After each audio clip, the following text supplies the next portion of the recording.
I mean, again, he doesn't know who Gabriel is, right? Because he didn't come from an Abrahamic faith. The people of Mecca were pagan. The Quran is mentioned, if this book was from other than God, they would have found in it many contradictions. If a book is without contradictions, that has no bearing on whether it comes from God or not. I've had phone books that are inerrant, but I certainly don't think God gave them. That we believe without understanding. The brother asked a very important question, that most of the scholars say that listening to music, watching movies, and most of the television programs, they're haram. So how can we have fun? Let me tell you, brother, at the outset, that having fun is permitted in Islam as long as the fun is halal fun. That the standard narrative has holes in it. The Prophet tells us because Satan or the devil sleeps over our nostrils. Those who oversleep and not pray Fajr on time, Satan urinates in their ears. I really do think Jesus was crucified and that he really was dead and buried. He thought that he was a son of God in the sense that he was specially chosen by God. I think Jesus really did think he was going to be the Messiah, the future king of Israel. I mean, that is, after all, why they crucified him.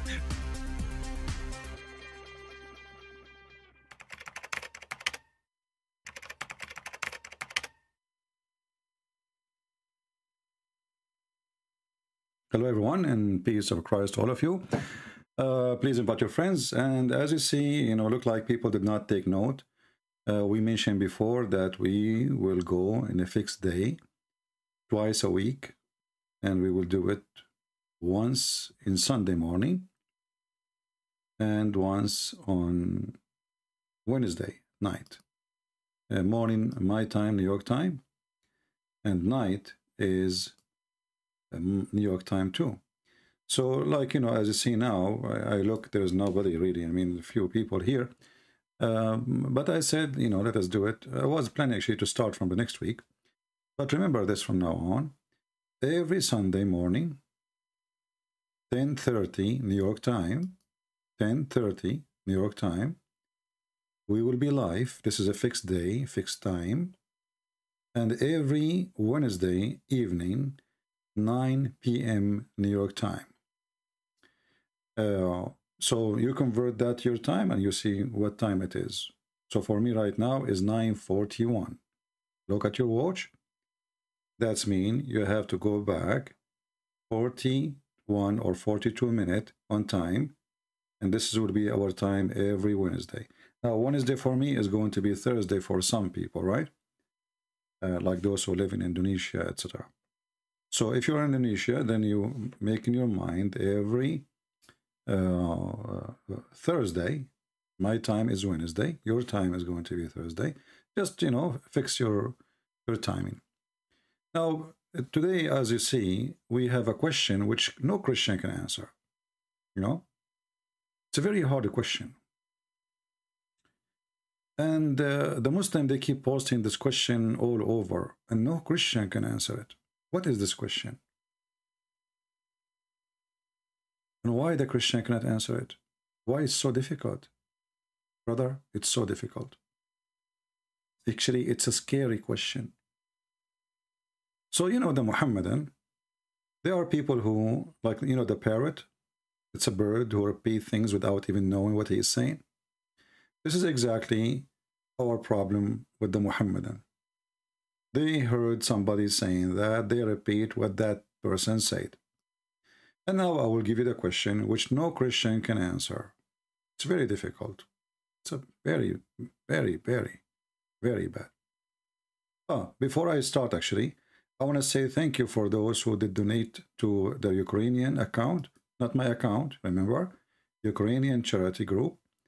Right now we have 308 people who subscribe to their account. I say thank you very much for those who support. And remember here, we are not supporting a government.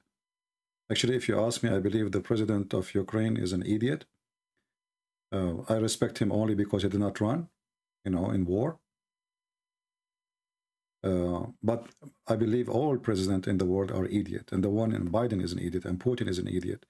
So we are not supporting an agenda or propaganda or government. We are supporting the right of people to live in their houses, safe and secure. That's all. And we will be against anyone who attack any country, even if it's a Muslim country. So what if they are Muslims? They have life, they have children, they have the right to live in peace like everybody. So somebody did not attack you, you don't attack him, as simple as that. And if you want to go in war, you go in war with the army. You don't start bombing cities and children and women.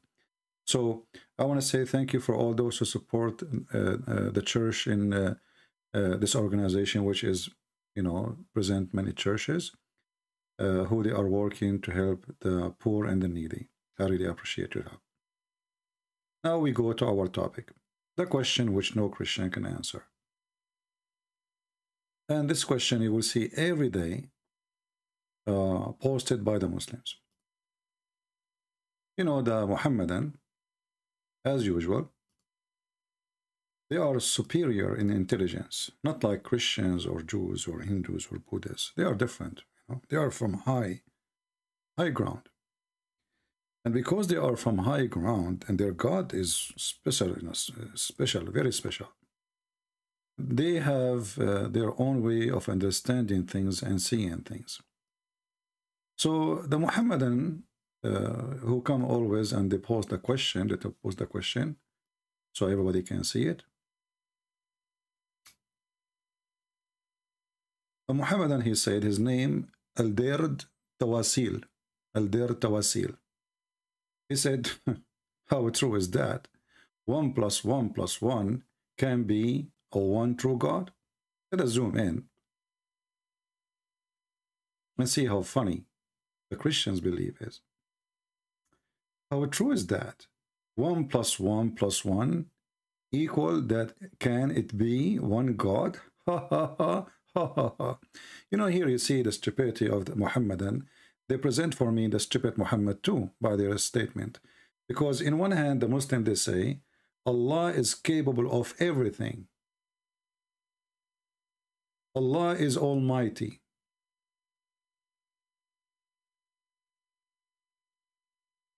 Allah can do anything. But obviously Allah cannot be 3 and 1. So Allah can't be God.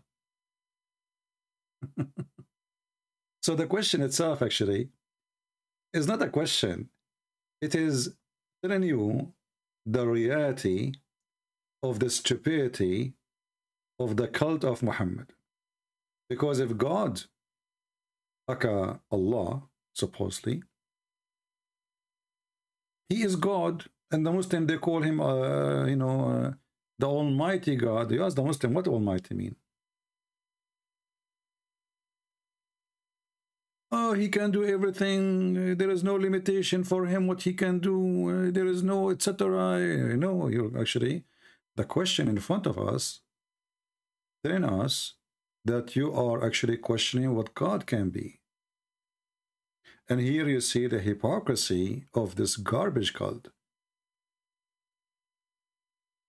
You know, and I answer this, Abdul. Well, you are right. How the sun set in a hot, muddy water, yet it is not the 1 + 1 + 1 who said that, it is Allah. So the Muhammadan, he questioned how God can be 3 and 1, but he don't question how God can be stupid, how God can be donkey, how God can be mental.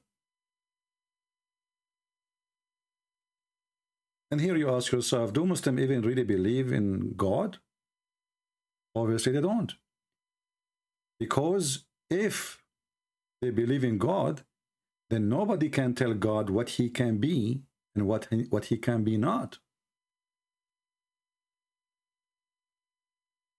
But obviously, the Muslims, the Muhammadans, they don't believe in that. The Muhammadan, they believe that the God, the one they have to tell him what he can be. Otherwise, he cannot be God. If you remember in the Quran, And this is how you Christians should answer. You know, well, are you saying that God cannot be 3 in 1? Well, if he cannot be 3 in 1, he cannot be God, because God is almighty. If God, he says, I am 101, are you going to tell God what he can? Either he will believe in him or not. And then if Allah, he said in the Quran that he is 7, the Muslim will believe. As simple as that. Nobody will discuss. Here you see that we are not debating with Muhammadan. We are, you know, they make an argument of a foolishness. Present the foolish God they follow. And why God cannot be 3 and 1 at the same time? Somebody tell me. If there's any Muslim here listening, why God cannot be 3 and 1 in the same time? Any Muhammadan?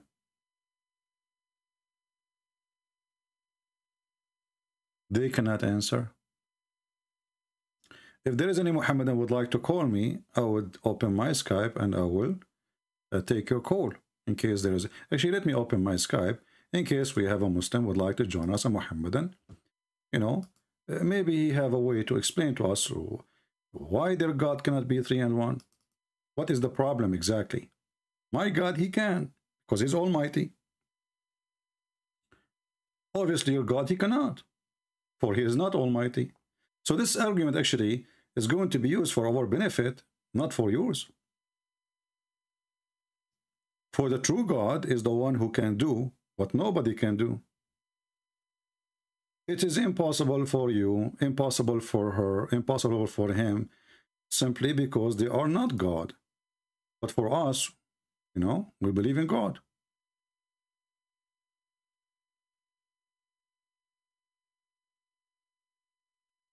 And our God, he can do, but nobody can do. My Skype is open. If there's any Muhammadan would like to join us, please feel free, just, you know, text me. You cannot call me directly. You know, I have a setup in Skype, so people will not bother. Because what the Muslims do, by the way, they try to call. The second a Muslim he call me, you will find 100 Muslim trying to call in order to drop the Muslim call, because they knew he might most likely leave Islam. Now, if you are a Muslim who trusts his religion, and you think you will not leave Islam if you call me, then, you know, go ahead, you know, text me. All right? Any Muhammadan? So my Skype is open. I will be happy to see any Muslim. So I want the Christian to remember this. When a Muslim, he say to you such a sentence, they are giving you a very nice weapon to rip Muhammad and Islam apart. Their God cannot be 1 and 3 in the same time. He cannot. Look at the question. It's not me who is using the word can. It is them. Do you see it? Can it be a one God? So the Muhammadan, they are the one who is using the word can. And this is a word coming as a question. And the second you make it as a question, that means you are questioning if God can or cannot. And obviously the can here is coming to present that he cannot. And when he speaks about he cannot, he's speaking about his God. So the foolish Muhammadan is giving us a very clear arm to rip Muhammad apart and add more nails in his coffin and laugh at him. Secondly, we don't know what this is 1 + 1 + 1 is, but we will go with it, no problem. You know, because we are not doing mathematics here. But the Muslim, they have, you know, as I said, they hear somebody saying, Zakir Naik, he said once, the Christian, they have a wrong mathematics. They say 1 + 1 + 1 = 1. But we never say, we don't believe in 1 + 1 + 1. We don't. Show me where it says that. So they lie even about our belief. They fabricate a formula, but that formula which they are fabricating is giving a big screw to Muhammad. And we are here to use those screws against Muhammad. This is what we do. Now, you know, from time to time, you will see some people like Christians, or maybe, I don't know, atheists, I don't know who they are. They post comment in the chat. They say, Christian friends, can you give the other person a chance to talk? Like as an example, this person. Galith Kandra. Okay, smart person. He's saying, CP, please, give your debate opponent a chance to at least breathe. This is not a self-talk show, is it? You know, I don't want to insult you, my friend, but you are an idiot. I'm not insulting. Because when a Muslim, he talk, and I ask him the question first time, second time, third time, fourth time, sixth time, seventh time, eighth time, and still he want to jump out of the question. Give him time to talk. Those people, they are other side of the dummy story. They are deaf, they are blind, and they are dummies. But they are in YouTube. What we can do about them? Well, don't you see? I repeat the question first time, second time, third time, 20 times. And the Abdul, he's still trying to escape. So you are trying to say to me, give him a chance to escape. So what? Oh, this is not a debate then. Because the second point will be the same. The second I ask him something or I say something, he will skip it. And the excuse is, give him a chance to breathe. No. There's no breathing. Here you will drown. If you have a lie, I will make you drown with your lies. Now, do we have any Muhammadan? Hindu have hundreds of God, and they say they have one. How different from Christianity? Well, this is a good question, Mr. Golden. But obviously you are an idiot. By the way, don't get offended when I say you're an idiot. I'm just giving you a rank. You know, you should be happy. Because, in case you do not know, the Hindu themselves, they believe... Okay, the second... Let me go there. The Hindus themselves, they believe in gods, but they believe in one God at the same time. And this is Zakir Naik. In a public debate, I think,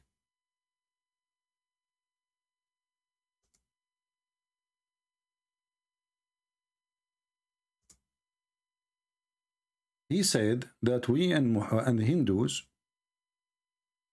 we have the same belief. Let me see. The concept of God for the Hindus, and the one is talking is Zakir Naik. Let me show you the video. So this is Zakir Naik. You know, he decided to study about the Hindu, what they believe, and he come to the conclusion that Muslims and Hindus, they have the same belief. I'm not making things up. The video in front of your eyes. Watch and love. The first is the concept of God. Let us understand what is the concept of God in Hinduism.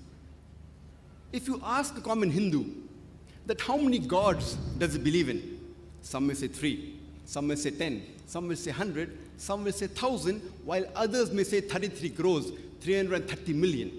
But if you ask a learned Hindu who's well versed with the scriptures, he will tell you that the Hindus should believe and worship only one Almighty God. But the common Hindu, he believes in a philosophy known as pantheism. Okay, so did you hear it, Abdul? Did you hear it? You know, when I call them potatoes, I call them potatoes for a reason. You know, potatoes have no shape. All of them, they are round, or, you know, they don't have look. You know, you cannot recognize a potato from different potato. So the potato, the thing about them, that, you know, they copy each other. Nobody is reading. And then you will see Zakir Naik saying that the Hindu and the Muslim, they have the same concept of God. Is imageless. No one can see him with his eyes. No one can see his form with these eyes. And amongst the Hindu scripture, the most popular is the Bhagavad Gita. It's mentioned in Bhagavad Gita, chapter number 7, verse number 20.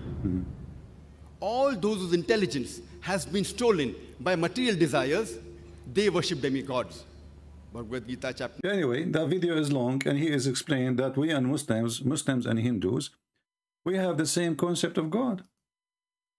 So the funny, you are asking me that we Christians are similar to the Hindus, when in fact it is you.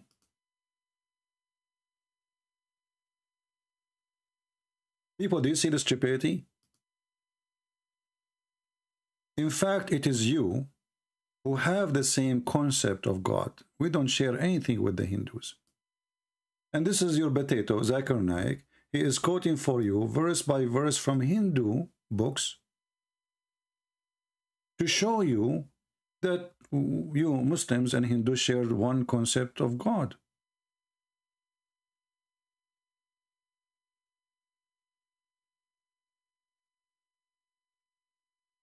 Do you see the stupidity? Do you see how false the propaganda and the agenda? How cheap?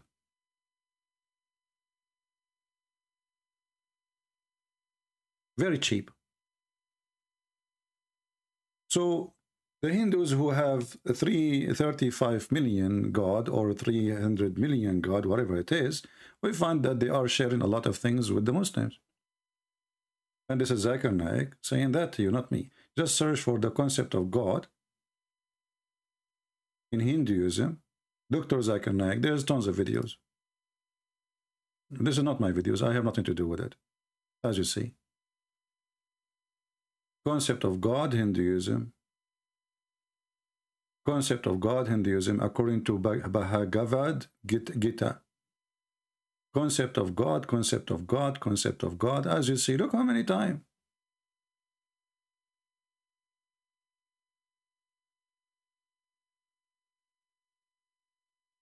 And it is your book who called the Quran, the biggest chapter in the Quran, the cow chapter.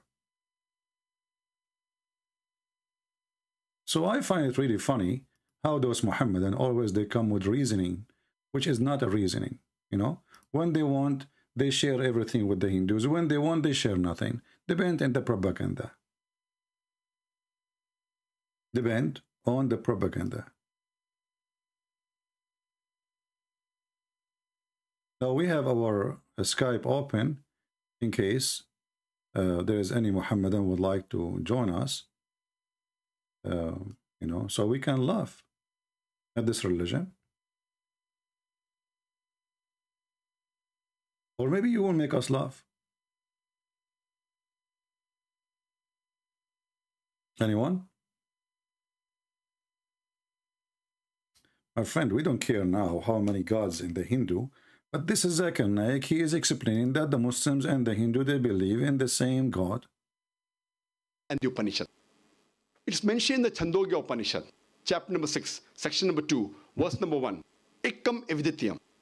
God is only one, without a second. This is a Sanskrit quotation. See it? It's mentioned in the Svetasvatara Upanishad, chapter number 6. So he count for you endless verses from Hindu scriptures to confirm to you that Muslims and Hindus believe in one God. His name is Allah.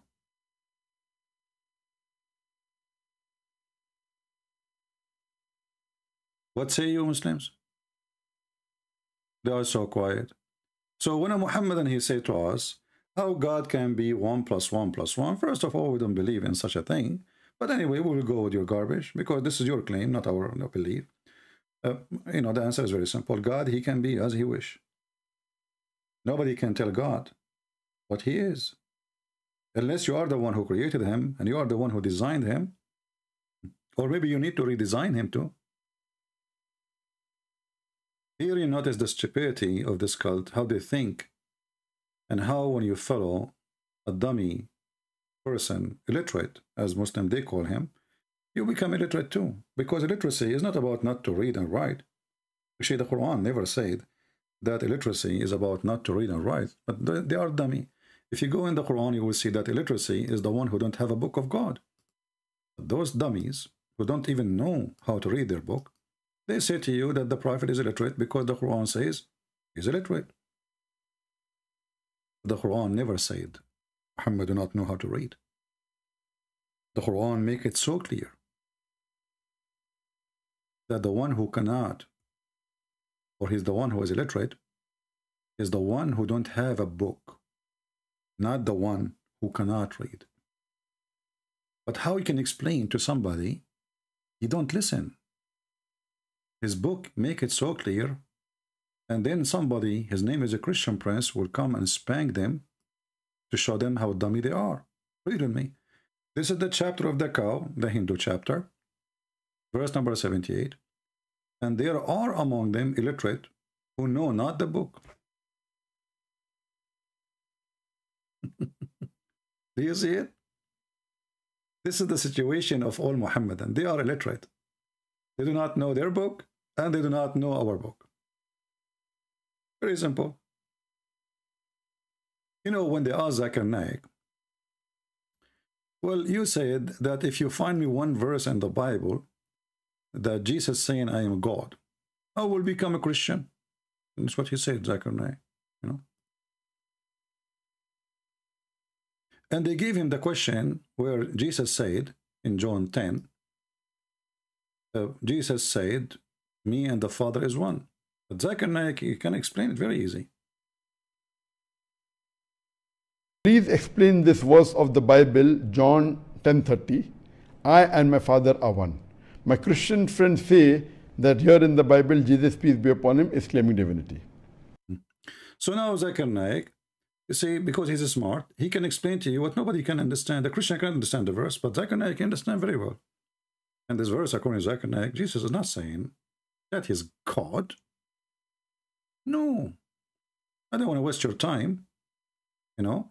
But Zakir Naik, he says to you, well, you have to read it in context. Like, you don't read it out of context. Okay, what does that mean? Christian missionaries argue, no, it is one in person. Let us see, go back a little bit. Where? God, they are one in purpose. They are one in purpose. So when Jesus says, me and the Father is one, he is saying me and God in purpose. But the same chapter he did read, it says that Jesus, he gave eternity. Omniscience, does it mean one as one entity? Does it mean one in nature?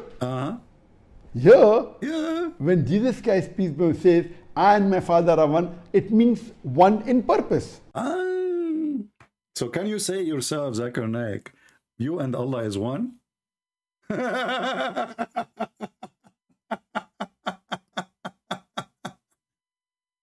You see, when we laugh at this stupidity, we have a million reasons to laugh. You know, we have a million reasons to laugh. Somebody saying his name is Jani. Your Trinity is borrowed from the Hindu terminology. Well, my friend, that is very stupid of you. Because if we are borrowing from the Hindu, then we should believe in what the Hindu believe. And you will find that the one who is borrowing from the Hindus is the Muhammadan. We just heard Zakir Naik explain the concept of God in Hindu, and he proved that the Hindu believe not in Trinity, they believe in oneness of God. So you Muslims are a bunch of liars. Zakir Naik, he says, the concept of God for the Hindu is the same concept of God for the Muslims. Muhammadan come to the chat and they say, no. Who is lying here? Who is lying? This is your Zakura explaining the Hindu scriptures saying that they believe in one God. Verse number 9. Nacha se kasij, janitana chadipa. Of that God, he has got no parents. He has got no Lord. He has got no father. He has got no mother. He has got no superior. Did you see? This is the same as the Quran.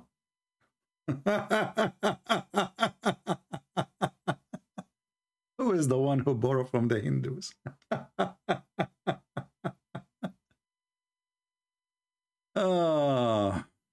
Okay.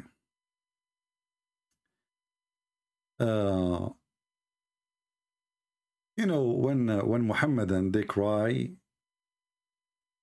I find it very funny. They didn't even know their book. They can't even read a verse in their book. They can't explain a verse in their book, but suddenly they became skilled in our book. I don't know how. When Jesus says, I am the living God, they say nowhere in the Bible Jesus says, I'm God. When Jesus says, I am and the Father is one, they say he did not say he is one really. He said he is in purpose. When Jesus says, I give eternity, in the same chapter, this guy, this potato, he was reading it, the same chapter, saying that Jesus give them eternal life. But do Prophet give eternal, do Muhammad give eternal life? I'm ready to accept Christianity. Now let us analyze this verse of the Bible. To know the real meaning, you have to read the context. Exactly. If you read a few verses before, Gospel of John, chapter number 10, verse number 23, it says, and Jesus entered in the temple in Solomon's porch. Gospel of John, chapter number 10, verse number 24 says, and the Jews came around him and said, how long dost thou make us doubt? If thou art the Christ, tell us plainly. Verse number 25, Jesus Christ, peace be upon him, says, I have told you, but you believe not. The work that I do in my Father's name, they bear witness of me. He just said my Father's name.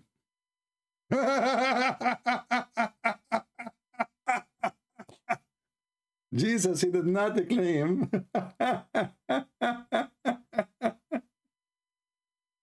Zakir Naik, he agreed with the chapter, but Jesus did not say that he is God. He just said my Father. And he said, the work I do, what work he do? Listen carefully. What work Jesus he do? You believe not. The work that I do in my Father's name, they bear witness of me. Verse number 20. Here you notice that Jesus, the work he do in his Father's name, it witness for him. Where is the work of Muhammad which is going to witness for him? Going after a 6 years old child? Going to the house of his own son? Raping the wife or sleeping with her when the husband is away? And making a verse from Allah saying, why you tell the man not to divorce your wife? Hiding what is in your heart? Where is the work of Muhammad where Jesus can make the blind see? He healed the leper. He created from the mud a bird, as the Quran says. He resurrected people from death. What is my work? Jesus said, my work witness for me. Muslim, they witness to a man, he did nothing, except being a rapist, a child molester, a thief. Right? Where is the work of Muhammad? And then when Jesus, he speak about my work, his work is beyond the work of a man. If we ask the Muhammadan now, according to your book, what is left God can do and Jesus cannot do? According to your Quran, find nothing. Jesus, he created from the mother bird. He breathed into it. He make it a living bird. The Quran says that. Can Allah do that? Prove it. What is the work of Allah? Allah is a false God who claimed the work of others to be his. It's like a thief, you know. He steal your car, he paint it, he spray some spray on it, and then he claimed that this is his car.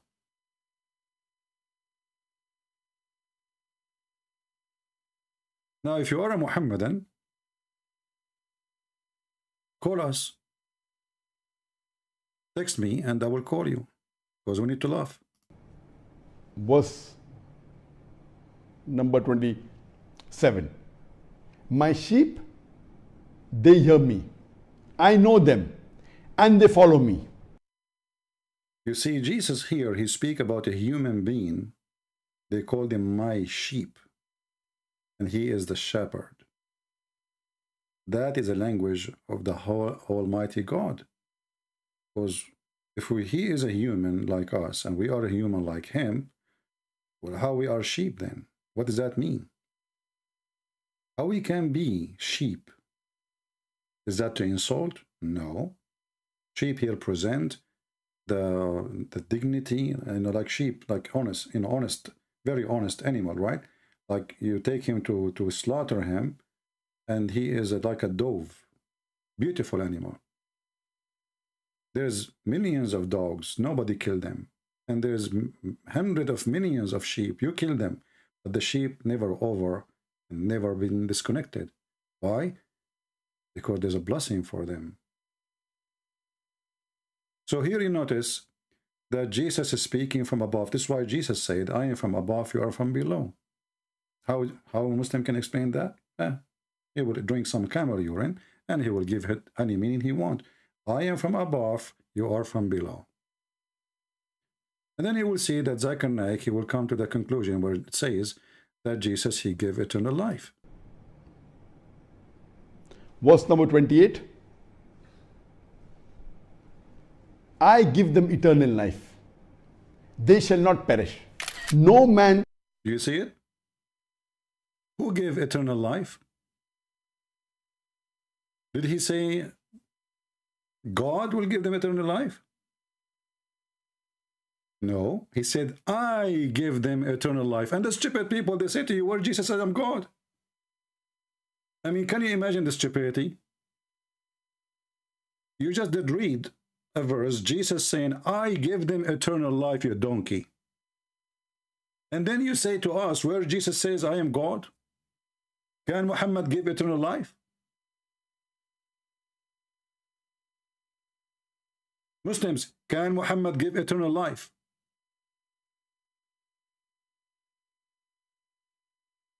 Do you see why we laugh at the stupidity of this cult?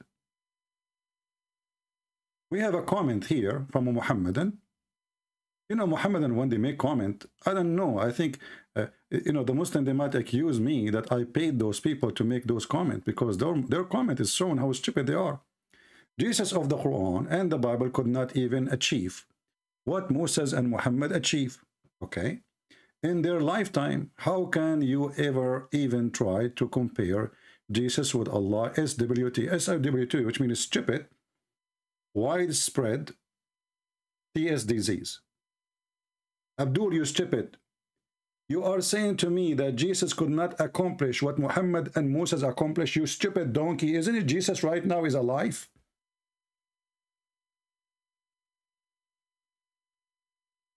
You stupid mental. You Muslim believe that Jesus right now is in heaven. And you are talking about who accomplished what? You're a prophet, he stink. Even the hadith says, قَدْ نَتَنَا قَدْ أَنْتَنَا ادْفِنُوا صَاحِبَكُمْ فَقَدْ رَبَى بَطْنَهُ. Bury your friend, his stomach is full of fart. And you are talking about that Jesus did not accomplish. So the one right now in heaven, he could not accomplish anything. And the one who is dead and his belly was full of fart, they did not bury him for 3 days. They thought he is like Jesus. And you are claiming that he did not accomplish anything. And not only that, the Muslims are waiting for Jesus, not for Muhammad. And Jesus will come back and will kill the devil. And Jesus did not accomplish anything. He's a failure. And here you notice, by the way, that the mentality of the donkey is the superior. How? Because if Jesus, let us go with the flow, you know, with the flow of the claim. If Jesus was a failure or have a failure, but isn't it Jesus is a prophet of Allah, you donkey? So you blame who then? You blame Jesus or you blame Muhammad or you blame Allah? Donkeys, they are insulting even their God. Small brain, low IQ, certified idiot. And this is why they don't, this is why their sheikh don't dare to call me. Because I will make them shish kebab before even they touch their nose. So Jesus who make the dead alive, he did not accomplish anything. Jesus, who did raise people from death, create the bird from mud, heal the leper, and the followers who believe in him, they are the majority of mankind. He did not accomplish anything. And right now he's alive in heaven. And right now Christians and Muslims are waiting for him to come back. He did not accomplish anything.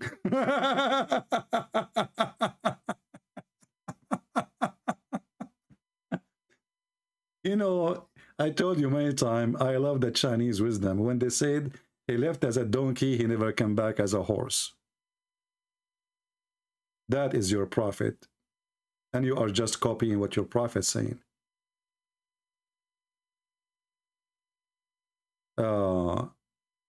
Jesus, he could not convince his own disciple. Why you don't call me so we can laugh together, Jenny? Because according to your stupid Quran, the disciple of Jesus, not only they are convinced, they sacrifice themselves to save him. Here you see again how the Muslims are a bunch of hypocrite liars. They lie even about their book. They deny their book. They deny what their book says. Isn't it your stupid prophet? He says that Jesus said, who want to die and take my look? And he did not convince them?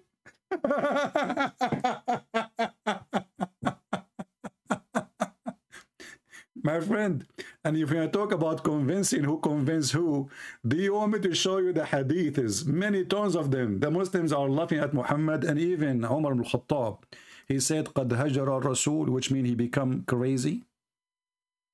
Do you dare to call me to show you the hadith where Umar ibn al-Khattab accusing your prophet that he is suffering from mental illness?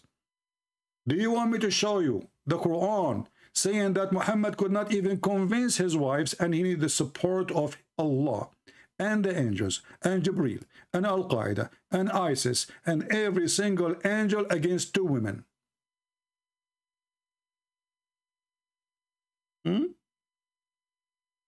Your prophet could not convince his wives. Two wives. Two wives tried him not. And Allah, he decided to send them a warning. He said, listen to me carefully. Look at the war. You see, they were talking about war between Putin. This is bigger. Hafsa and Aisha, they made two parties, Democrat and Republican. And Muhammad didn't know what to do.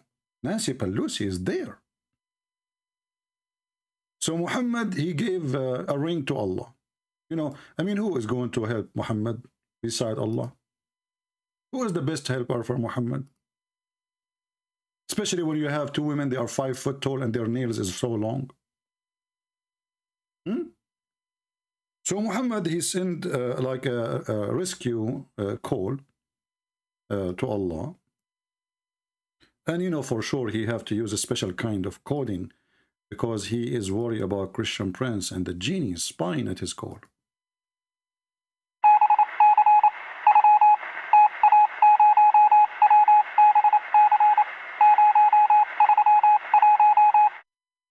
Allah, he received the message immediately through Jibreel. Jibreel, he got the fax, Morse, he translated, he took them to Allah's office. Allah, he shoot the alarm and he sent the message back. And now the message is going back. By the way, the message should take 1,000 years. The Quran says the fear of Allah, which means the angels who take care of things, it takes them 1,000 years to go and 1,000 years to come back. How Morse went there in 2 seconds? Don't ask, don't tell. So now Allah, he wrote this and he sent it back to Muhammad.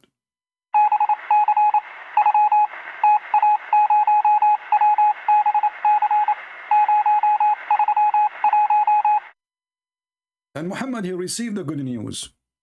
Look at the good news. This is God Almighty who created the 7-11 heaven. He's sending an urgent message. If two of you, between two brackets, wives of the Prophet SAW, namely Aisha and Hafsa, that's dangerous. The Security Council of United Nations, they are now in meeting. Allah is there. Jibreel is there. The angels are there. Everybody is there. Kadarov with his puppies are there. Everybody, man, the whole world now. What, you know, it's dangerous. I mean, listen carefully.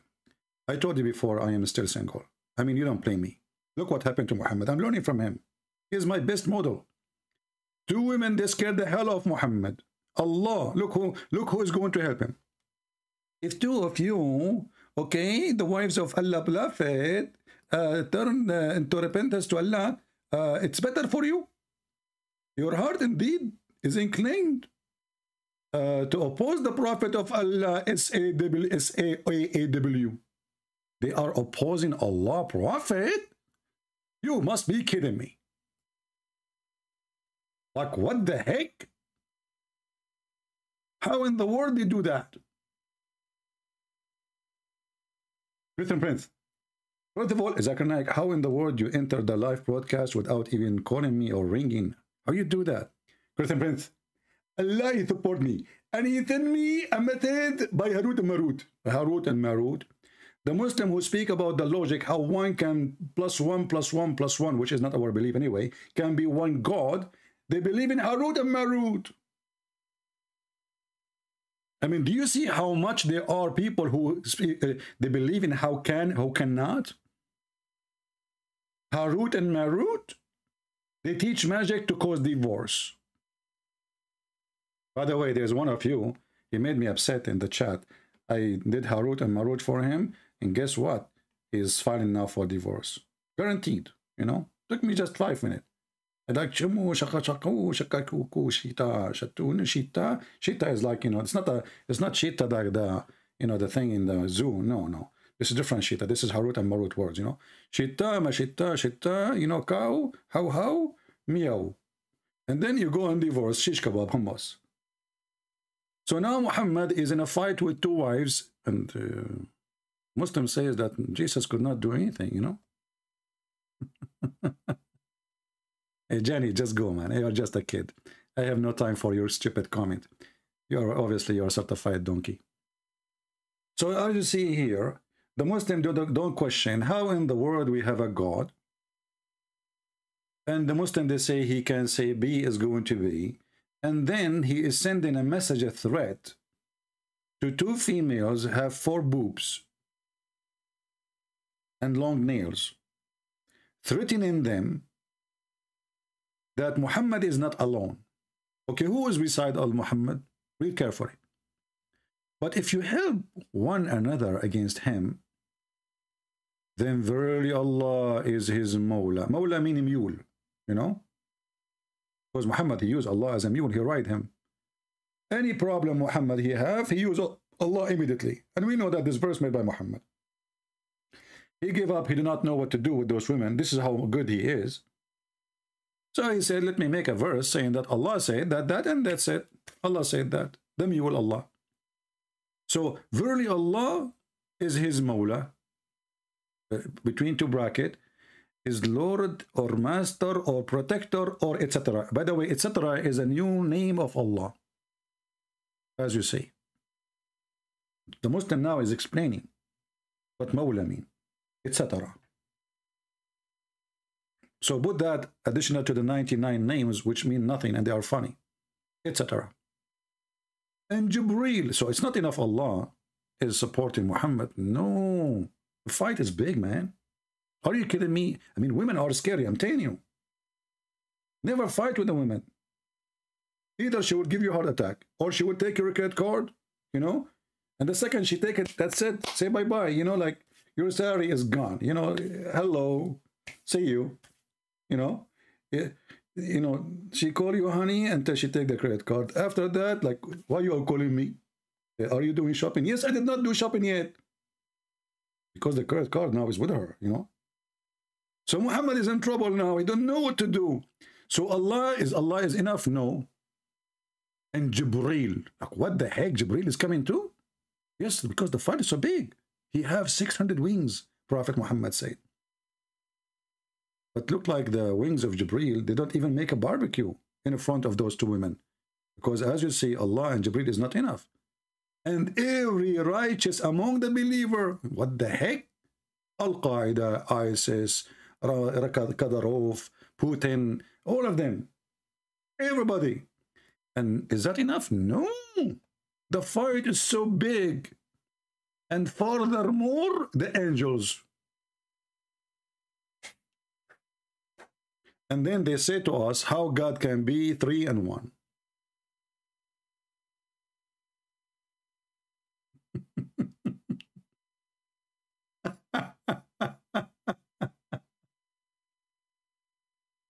This is religion and this is God.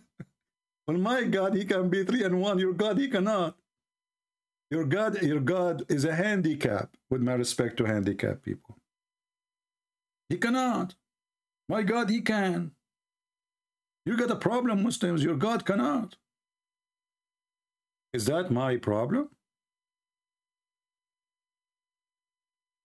Huh? Part Rahman, he laughed at my book. I don't know. Part Rahman, he laughed at the Muhammadan.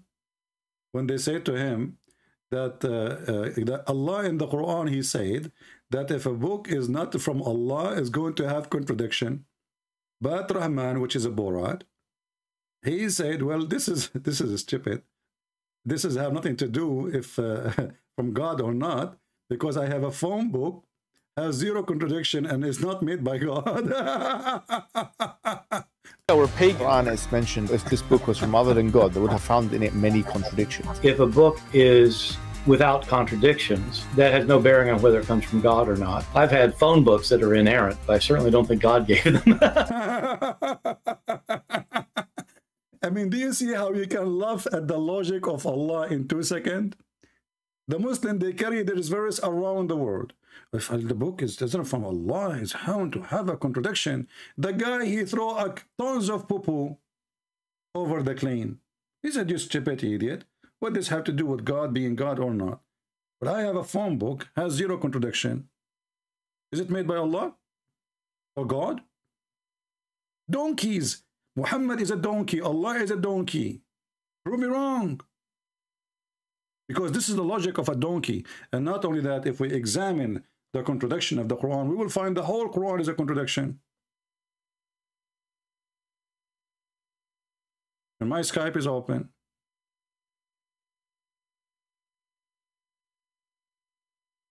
Any Muhammadan?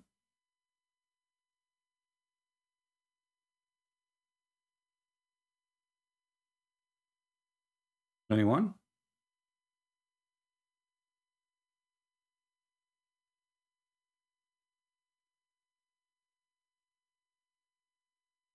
Any half Muhammadan? We could not get a full Muhammadan. Maybe we can get a half Muhammadan. And then you will find the Muhammadan, he says to you in the comment section, well, you are debating Muslims who they are not knowledgeable. I never met a Muslim knowledgeable. Your Prophet himself is not knowledgeable. Is he? Your God himself is an idiot. And why you don't call me and get me the Muslim knowledgeable?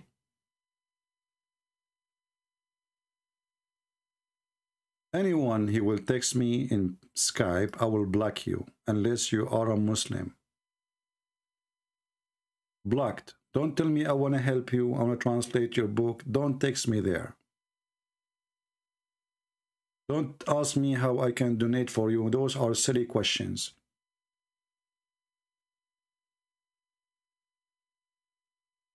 Do we have any Muhammadan? Harun Abdullah saying, كم يدفعون لك مقابل عدم احترام الله? Harun is asking a serious question. How much they are paying you to disrespect Allah? Well, you know what? I'm going to think about your question seriously. And seriously, you will be ashamed of your stupidity. Look what happened now. According to you, Muhammadan, everything is a destiny made by Allah. Correct? So the donkey you saying to me that Allah, he made a destiny for me, that somebody is going to pay me so I can laugh at him.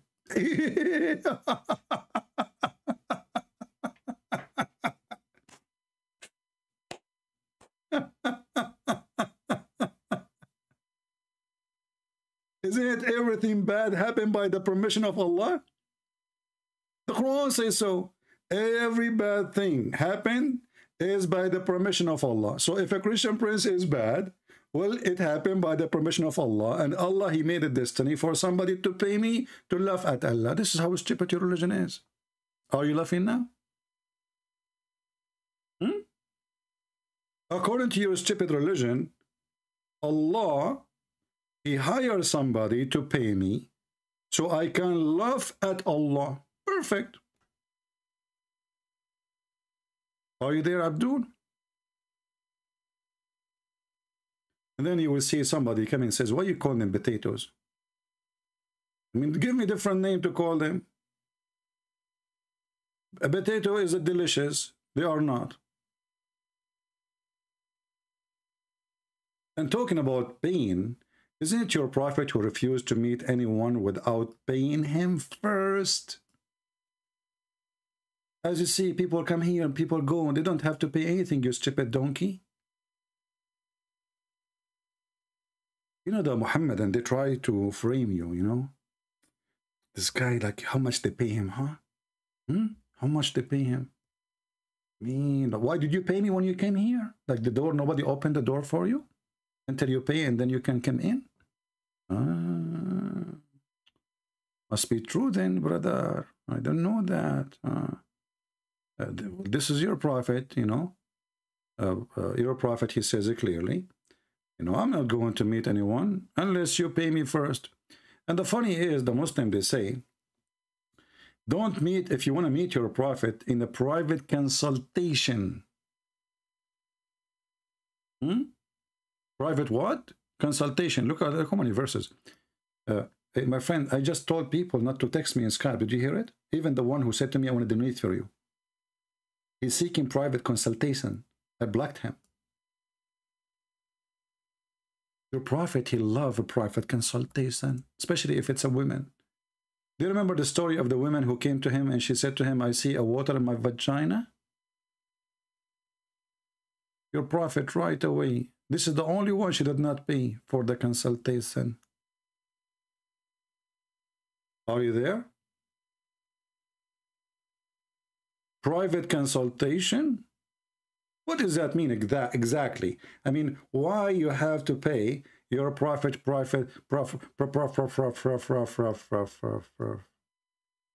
consultation? Huh? Harun, why you are so quiet? Is it true, I'm making things up, that your prophet, he encouraged Muslims to pay him if they want to have a private consultation? Thousands, millions of people watch my videos for free. Even I give my books for free. Why your prophet, he will not talk to you unless you give him private consultation?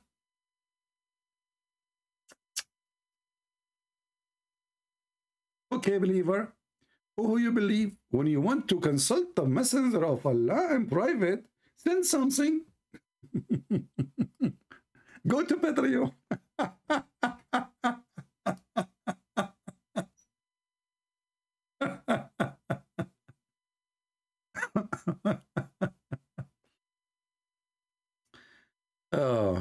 Again, people, did you take a note?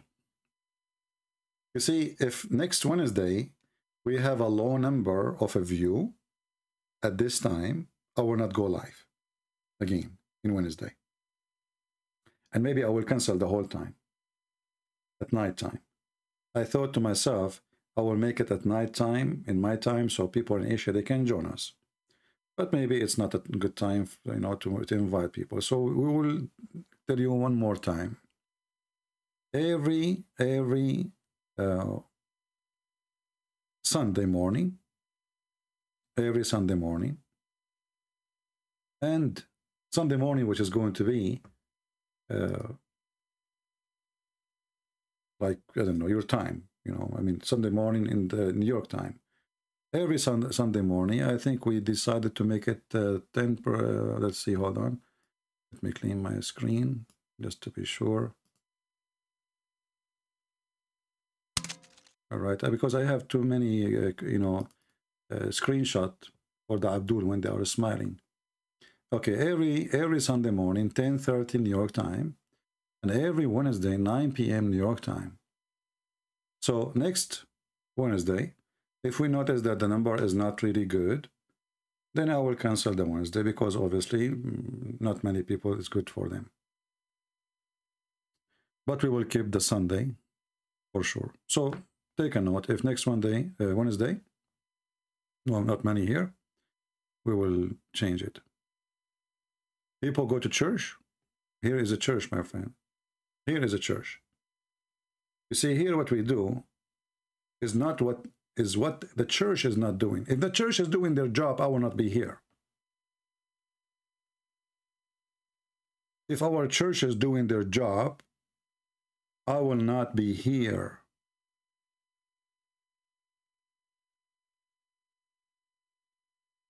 The churches, what they are doing is just a ritual service. But Christianity is not that. We need teachers. We need education. The Bible says, my people demolished, destroyed because of their ignorance.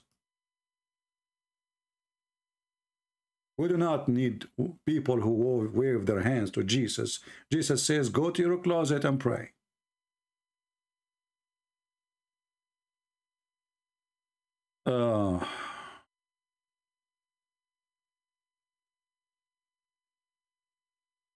Anyway, for sure, I encourage people to go to the church anyway. But this is my church, my friend. You like to join us here? You're welcome. You don't, you want to go to the church? Go. None of my business.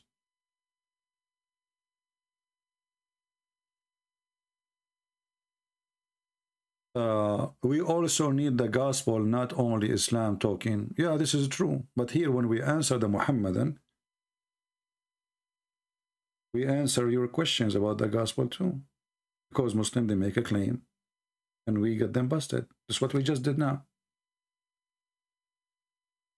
In the church, you're not learning the gospel. They are reading the gospel for you. There's no teaching. You can read it alone. Rarely you find a teacher in a church. You find a priest who take a salary, health insurance. He go every Sunday, like the sheikh, like Islam, you know, business. But they don't dare to say something serious. They don't dare to teach you something useful. They repeat themselves. They are the same as the Pharisees in the time of Jesus.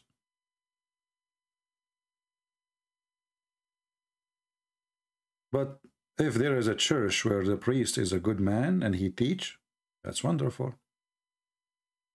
But not too many, my friend.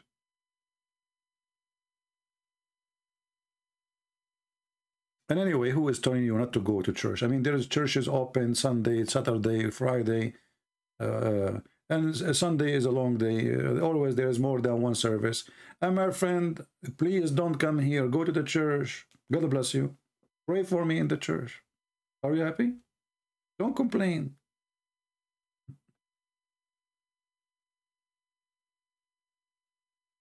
Not all the churches are the same. Don't be an idiot. Well, my friend, if you are going to a church, you will not say to someone like me, an idiot. Because obviously the idiot is the one who never do anything, not the one who sacrifice even his life to bring people to Muhammad, to Jesus. So a little you, who never done anything, he says to me, don't be an idiot. You don't even dare to say one word of what I say. Who is the idiot? Hypocrite people. And if your churches are doing the good job, you will not be even in my YouTube now. Because you will be learned. You do not need to listen to me.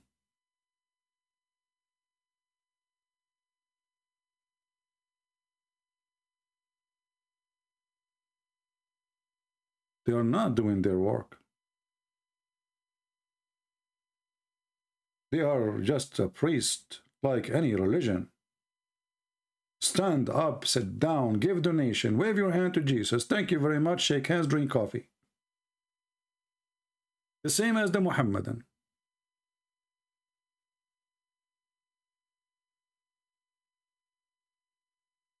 And we don't want anyone to be here. Cat Stephen become a Muslim? Well, he is a cat. I'm not sure why he will not be.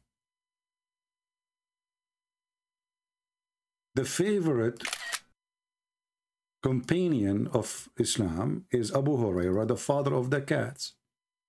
So if a cat, he became a Muslim, obviously he is horny. Because if we ask you why he became a Muslim, because Allah will make his penis endless and he will give him a lot of hookers. So what is the problem?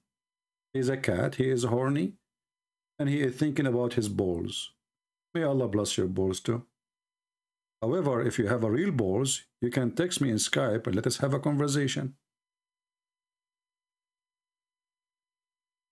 You know, we made tens of thousands of Muslims leave Islam. Who is this guy, Cat Stephen? What do you do for a living?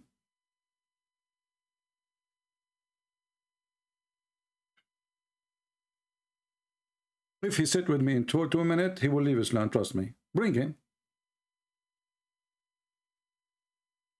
And after he talked to me, he will change his name from Cat to something else.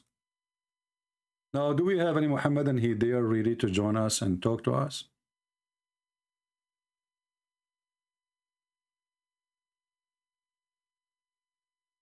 And you know, the Muhammadan, they target famous people trying to convert them because this is, you know, this is satanic, demonic. But true believers, the poor one is more important than the rich one.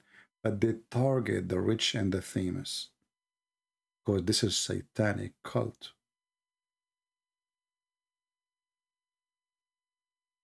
As simple as that. Do we have any Muhammadan? So, people, do you understand now when a Muslim, he says to you, 1 + 1 + 1, how to answer him? Don't explain. Actually, there's nothing to explain. First of all, we don't believe in 1 + 1 + 1, but however, whatever he say. My God, he can be 3 and 1. Your God cannot. Laugh at him. This is the answer. My God Almighty, your God is not. And the proof is in your question. When a Muhammadan, he say how God can be 3 and 1, he is saying how God can be God. Because God, he can be. And that is my God. Your God cannot. The same when Allah, he says how Allah can have a son when he don't have a girlfriend. Allah himself, he said the rule, Aka Muhammad, that he is not God. He's just a man like me and you. I cannot have a son unless I have a woman. So the answer for the Christians, for the dummy question, which the Muslim, they keep repeating is, my God can be 3 and be and 1, for he's almighty. Your God cannot. The same as the stupid Muhammad when he said that Allah, he says, how Allah can have a son if he didn't have a girlfriend? Girlfriend, he didn't even use the word wife. Sahiba, a girlfriend. Have you ever heard of a stupid logic like this? And here you notice that the Muslim, they say, you cannot question Allah, brother. You cannot question Allah. What do you mean you cannot question? Allah himself is a questioning Allah. Look at this. He and Allah, he say he. Who is talking? Allah. Allah said to Allah, he. Stupidity is amazing. He, the originator of the heaven and the earth. How can he have a child when he has no wife? You stupid idiot. You just said he is the originator of the heaven and the earth. And now suddenly the mission is complicated? Suddenly the mission became impossible? To have what? To have a son. So he can make the heaven. I mean, do you know how big the heaven? The big heaven is bigger than my bathroom. I mean, the heaven of Allah I'm talking about. Very big, the heaven of Allah. Huh? So Allah make the heaven, the originator of the heaven, and you know, the earth. By the way, he made 7 heaven and 7 earth, right? Okay, it's kebab. So he made 7 heaven, 7 earth, and now it's difficult for him to have a child without having a girlfriend. I mean, do you see how strong this God is?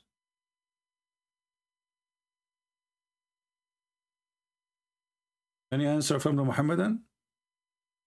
So my God, he can be 3 in 1. Your God cannot even have a child without having a girlfriend. And the verse in front of you, and this is the logic of your stupid God, not my logic.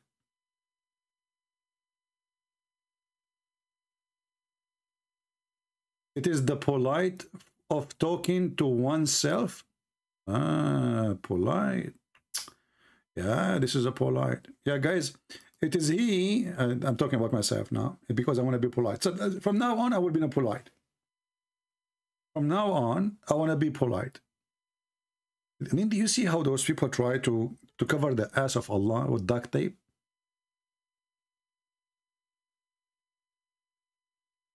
This guy is a guru. Damn guru, come on, you know? Like a Sad Guru, you know? His name is Sad, and he is a guru. Fix the problem now. It is polite form of talking to oneself. From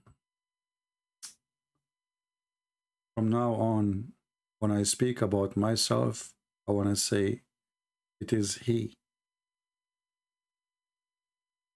Because I want to be polite. That's it. You touch my heart, brother. Maybe you can touch the heart of Sadhguru, who reported my video for copyright, and he was the one making speeches about, we have to accept each other. If somebody disagrees with you, right away you go in a crazy mood. We need to learn with our self-confidence that it's okay if other person he criticize you. 15 minutes after I made the video, the coward, he went to YouTube and he reported copyright. I mean, do you see how much guru they are? All of them, they are guru. The gurus of the boogers. Now, do we have any Muhammadan?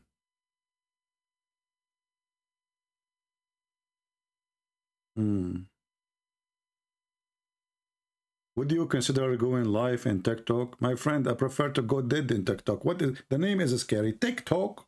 I mean, the name doesn't sound good. TikTok. It sounds like a bunch of a crazy place there. The place is called TikTok. Why in the world I want to go there? Can you change the name at least? TikTok. Like we're going to, let us go to TikTok.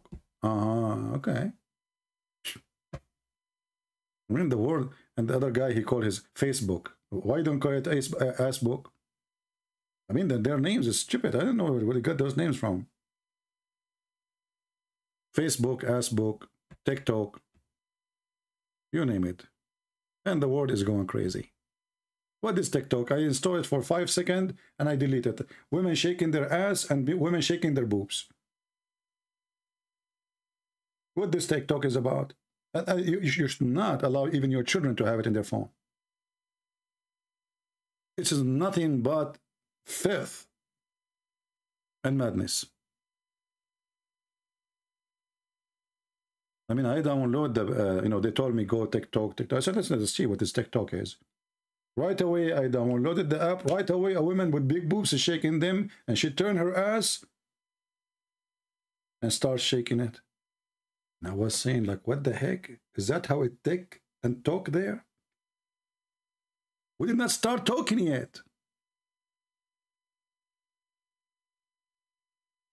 TikTok. You know, Muhammad is even more polite. Do we have any Muhammadan here?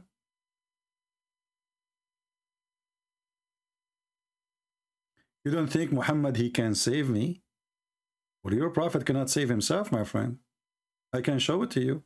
Isn't it your prophet, he asked you to pray to Allah, to give him a good place? Well, if Muhammad is saved, he do not need you, potato, to pray for him in order to earn salvation.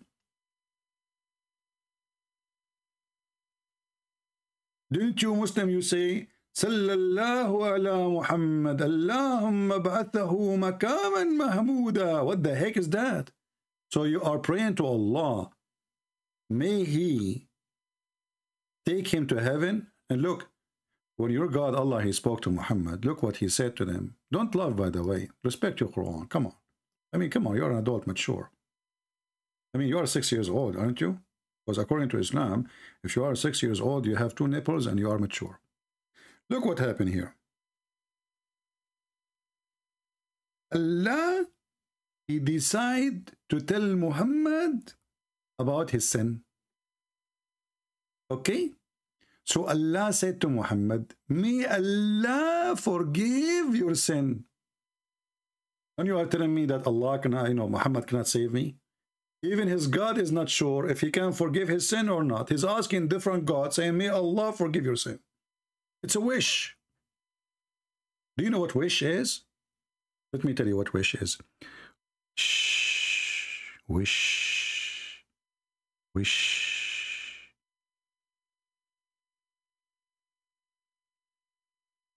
A God who say, maybe Allah. Is that a Halloween wish? Is that a birthday wish? Muhammad, he blew the candles and Allah, He said to him, make a wish. But the one is talking here is Allah. So Allah saying to Muhammad that Allah may forgive thee sin. Fix that problem. Jesus, He said to the person who is a sinner, go and your sin is forgiven. The Jews in their mind, they start saying, who in the world is this person who's forgiven sin? Jesus, He did read their mind. He says, which one is easier? To say to him, your sin is forgiven, or to say, carry your bed. The person cannot walk. Carry your bed and walk. While Jesus making the one who cannot walk, walk, and He forgives sin, Allah making a wish. Wish. Any Muhammadan, he have a wish? If your God Allah, He is making a wish. And what is the wish? Forgive the sin of Muhammad. What a stupid religion. And what make it more funny, the Muslims, they say the Holy Prophet. I mean, the Quran says, may Allah forgive your sin, and they call him the Holy Prophet. I mean, do you see how holy he is in their book? The Holy Prophet, brother.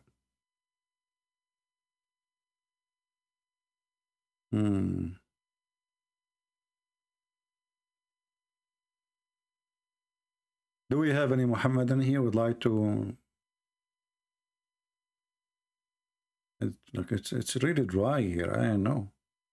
So, guys, what do you think? I mean, you see, we decide to go every Sunday, 10:30 a.m. in the morning, New York time, and every Wednesday at 9 p.m. New York time. So this time we did not have many, but I hope next week people will know and tell your friends. So every Sunday, 10:30 a.m. New York time, and every Wednesday, those are fixed days, which mean I will be there, unless God forbid something happened. If something scary happened to me. As an example, let us say. A chicken of the neighbor jump over my fence. Because last time I have a fight with my neighbor, he have a rooster, and he did lay an egg. And we were fighting if this is his rooster who laid the egg or my rooster. Because we are both Middle Eastern and we are stubborn. Then there was a guy, he is an American, he was walking by, he says, what's happening here? And then when he noticed that we are fighting over the egg, and yet both of us, we have roosters only, he said, well, I think this is not your egg. Anyway. This is what we do here with Muhammadan. The Muhammadan, he is a rooster. He come with big feather. And he claimed that he have an egg. And then after debating him, we notice he have no balls, neither eggs, and he is not even a chicken.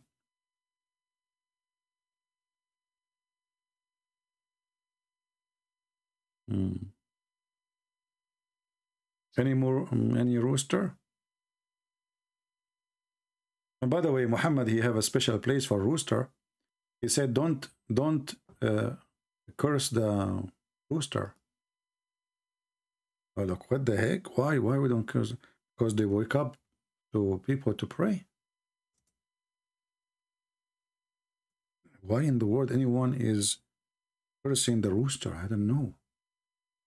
What the heck with this religion? He reported that Allah Messenger saying, don't revile a cook, for it waken people for prayer.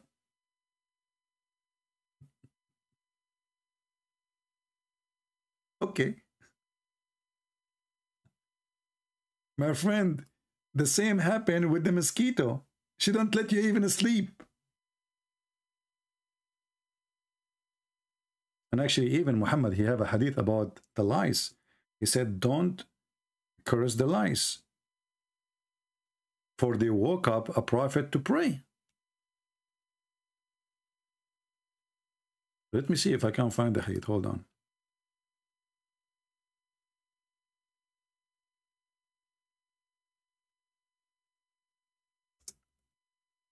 When you read those things, you think that Muhammad is like one of those hippies. But then this guy, he killed everybody.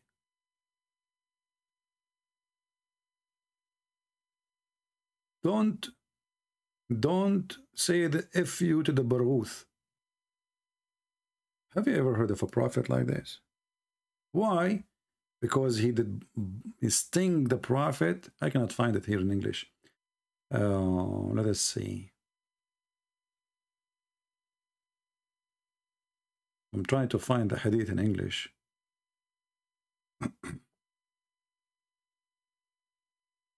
Actually, Ali ibn Abu Talib, he said that lice is one of the best creatures.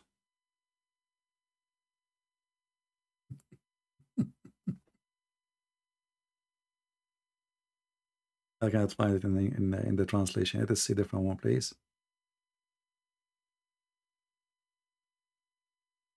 I have tons of hadith, but they are all in Arabic, and the difficult is to find them translated ready in English. I cannot find this one too.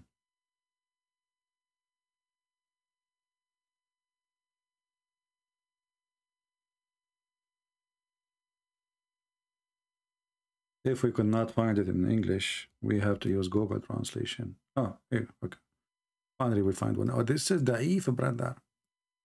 Anas ibn Malik reported that a man, he cursed a fleas. What the heck is that? In what the heck?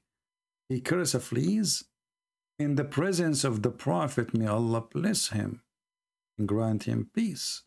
The Prophet, may Allah bless him and grant him peace, says, don't curse them. A flea woke up one of the Prophet for prayer.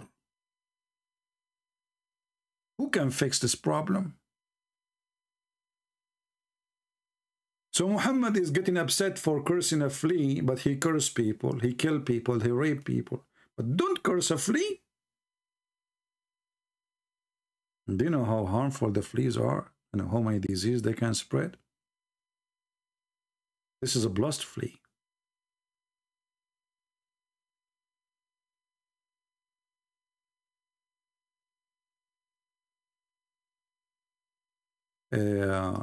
Allah Akbar, I'm going to block you in my chat. When you attack ladies here, we send you free shipping and hand it into Allah.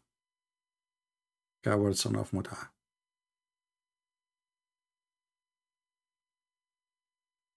Do we have any Muhammadan? Your God has fated rooster to do crow 3 times. Why he did that? God, he is showing you that he knew the future. That when the rooster make the noise 3 times, proving that he is God. For how he knew that when this happened, this person, he would do that. Which means when the morning come. Don't come here again. I don't have time for stupidity. We need serious people. Adult, mature. Do we have any adult, mature Muslim? Enough kids. Anyone he have a flea? And by the way, the Prophet was full of a flea, and I can prove it to you. Do you remember the guy? His name is Usama Abdullah. Once he come, I used to be like, you know, doing program in Paltalk, and I made tens of thousands of Muslims leave Islam there. This guy, he come to the chat room and he said, Christians, he took the microphone, Christian, you are dirty, you don't take shower, you are properly, most of you full of a fleas. So I said to him, are you saying the one who have a fleas is really dirty? He said, sure. Otherwise, why you will have a fleas? And then I put for him, in front of him, a hadith about his prophet was suffering from fleas. The second I showed him the hadith, he says, first of all, the prophet, and actually he made a video about it, still on YouTube, refuting Christian Prince. He got 5 Muslims who make big articles, supposedly, refuting the lies of Christian Prince. He says, the prophet is clean, and even he cleaned himself from lies. I mean, do you see how clean he is? He clean, and he cleaned himself from lies. And this is to prove that Christian Prince is lying.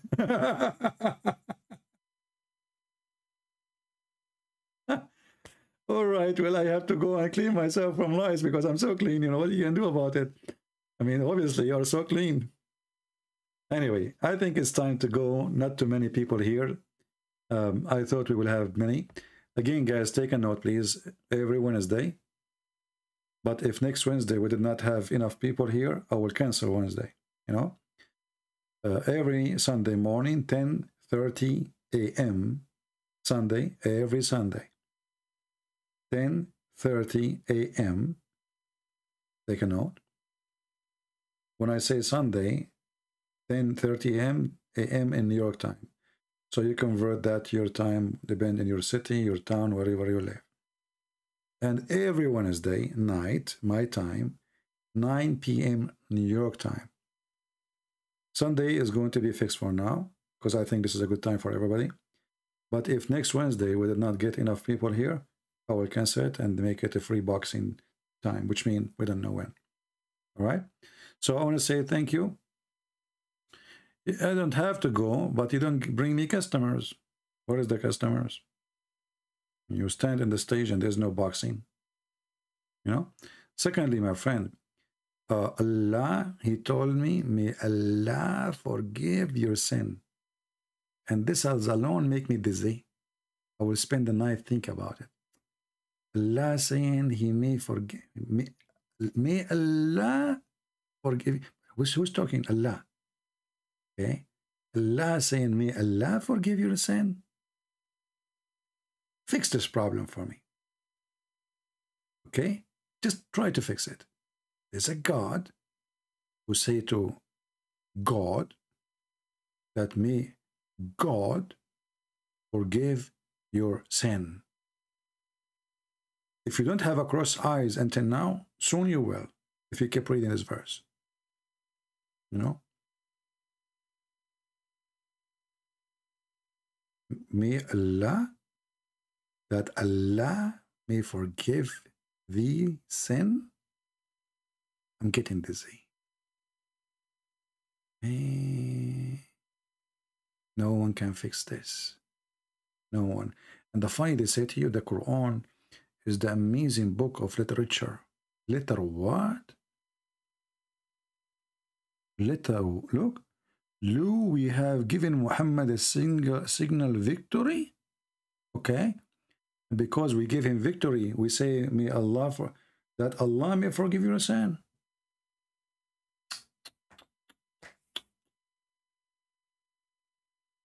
Okay. Oh boy. The God of maybe. Can we play a friendly boxing game? That is the most... By the way, I don't like boxing games because those games are commercial. They are inhumane. You know, because fighting is permitted to defend yourself, not to play games. And when people, these days, they enjoy watching fighting. I don't want to insult you, But I want to tell you there's something wrong with your thinking. First, you know that they are fooling you. Secondly, even if there's a real fight,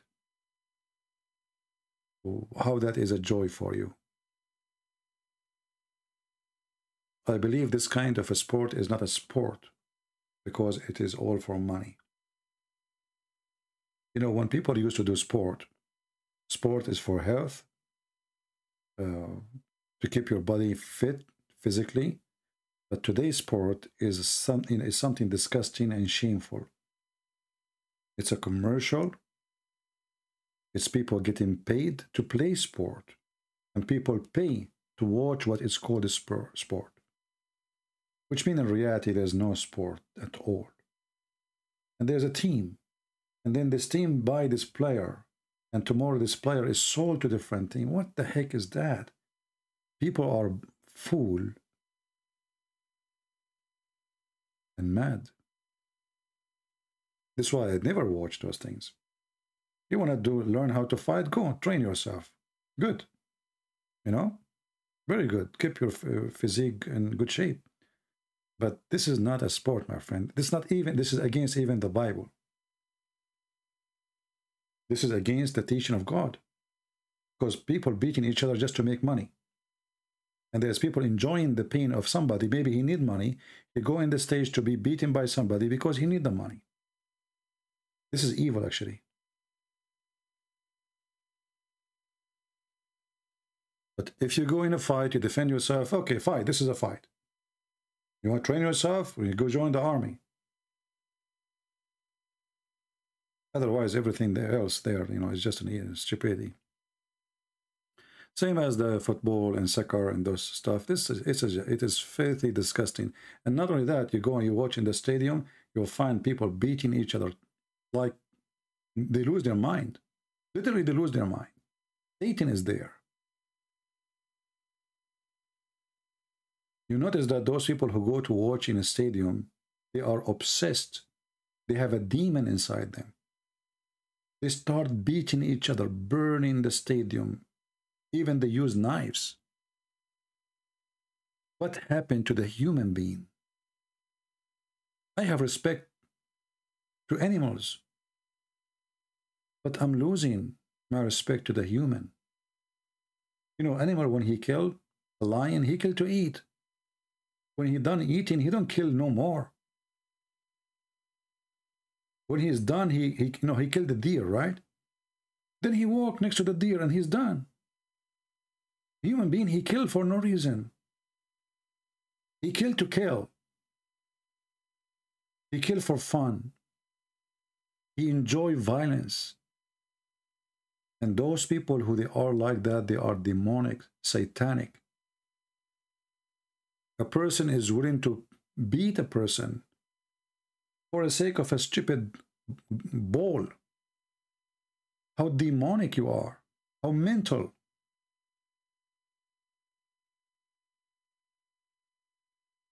I hope I'm not hurting the feeling of many, but this is the truth. And as you know, we don't take side when we say the truth. The truth hurt, but somebody have to say it. Right?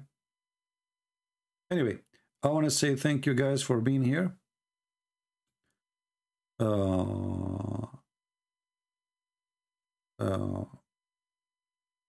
Get lost out of here. Anyone who do play this game, he is no Christian. You cannot be Christian and you go beat people for the sake of money. This is not a Christian behavior. We don't care the name. We don't care who. Don't give me names. The world is full of liars and donkeys and deceivers. It's like saying to me, you know, actually, those people are famous because people like you make them famous. If people go in the stage and they start fighting and nobody want to watch because they believe it's disgusting, then this game will demolish, and this will not be called game no more. But because a human being decide to be sick, filthy, satanic, those we call game now, and they are very popular. You will find the street is empty when there's two teams playing soccer or football, because the world became crazy stupid. There's million things you can do in life. Life is short, my friend. Why you want to waste your money? Burn your blood. Joining a fight is not yours, and mostly will be arrested and thrown in jail.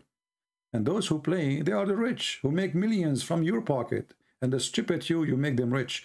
They have their own jet, they have their own villa. Each one of those players, he have 10 girlfriends, and the stupid you take your money, give it to him. For what? And if they lose, they go crazy, and they make money, by the way, even when they lose.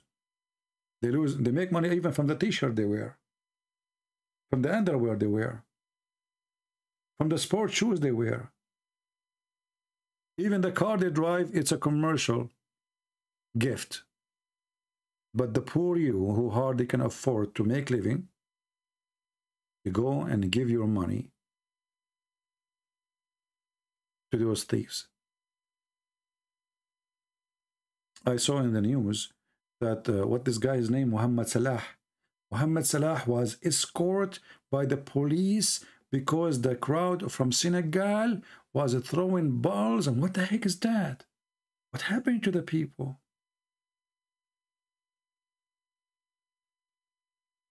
Mental. Disgusting. Human being is the most dangerous creature. It's not the best.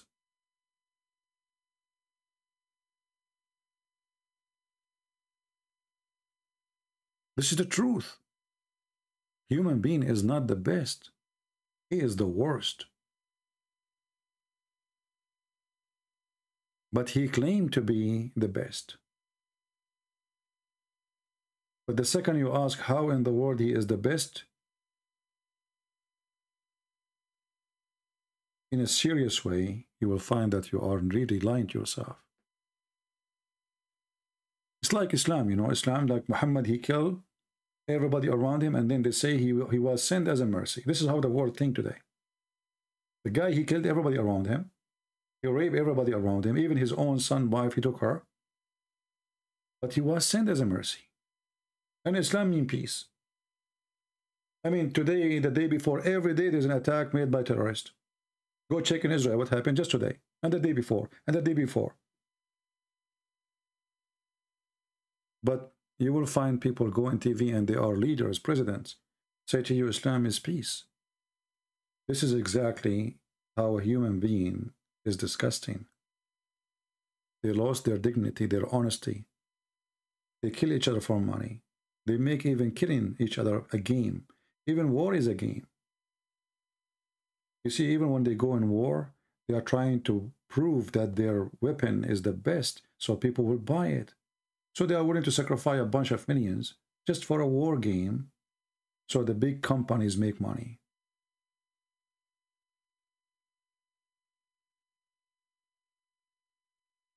This is how it is. Anyway, I want to say thank you all for being here, and this is always my opinion. You don't have to agree with me. I have always my special way to see things. Maybe it's wrong, maybe it's right. You be the judge. However, educate yourself. Knowledge is important, and a human being without knowledge is a piece of meat, is nothing but an animal who live with no mercy, with no life, with no value. And the knowledge comes to you when you decide to think about what is the purpose of your existence. Do you want to be an animal who eat and drink and have sex? Or you are a person who have a purpose higher than your just physical needs? And then you ask yourself, how I can find what is the purpose of my existence? If the purpose of your existence, according to you, is to go watch a football game, well, I feel sorry for you. If the purpose is to make a barbecue, sleep, snore, wake up, second day, make a barbecue, sleep, snore, wake up, go to work, come back, What a tragedy. You have to have a purpose. And the best purpose of a person is to serve others and to love others. Love never fails. And those who love others, they enjoy a joy nobody have. Even if nobody loved them. We just saw an idiot saying Putin did not do any wrong. He killed tens of thousands of people. He destroyed a country. And he did no wrong. And if you ask this person, he claimed to be Christian. This is exactly how Satan, he play with the mind of a human being.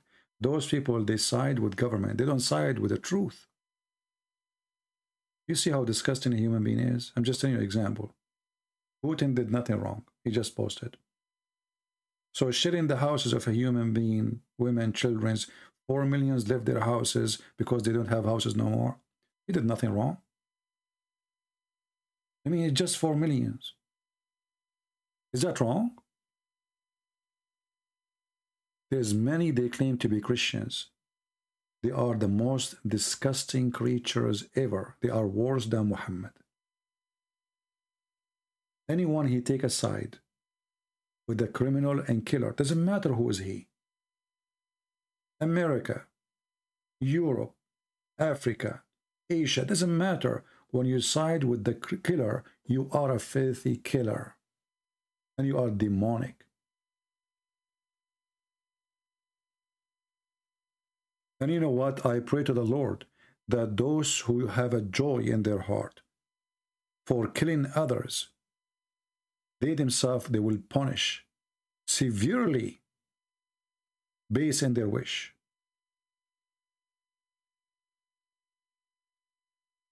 To make it simple, I pray that your wish will come true, but to yourself. That's why the Bible says, wish to others what you wish to yourself. And you will find people who claim to be Christians, and even they are priests. They are praising this war. Very filthy, disgusting people. Far away from Christ. Far away. And again, I don't support the president of Ukraine. And I don't care for who this Putin is. We care for those people. Do you know what they are doing now to the children of Ukraine? Right away when they arrive to a countries like even Israel, right away they start forcing the young ones into prostitution, the mafia, in Europe, in Turkey, in Israel. And people lost their houses, lost their life, and right away the beasts are waiting for the young ones. Hey, you are looking for a job, you want to make money? They go after a young child. She is 14, she is beautiful. Very filthy. This is what Putin did. You will burn in hellfire with him if you support him.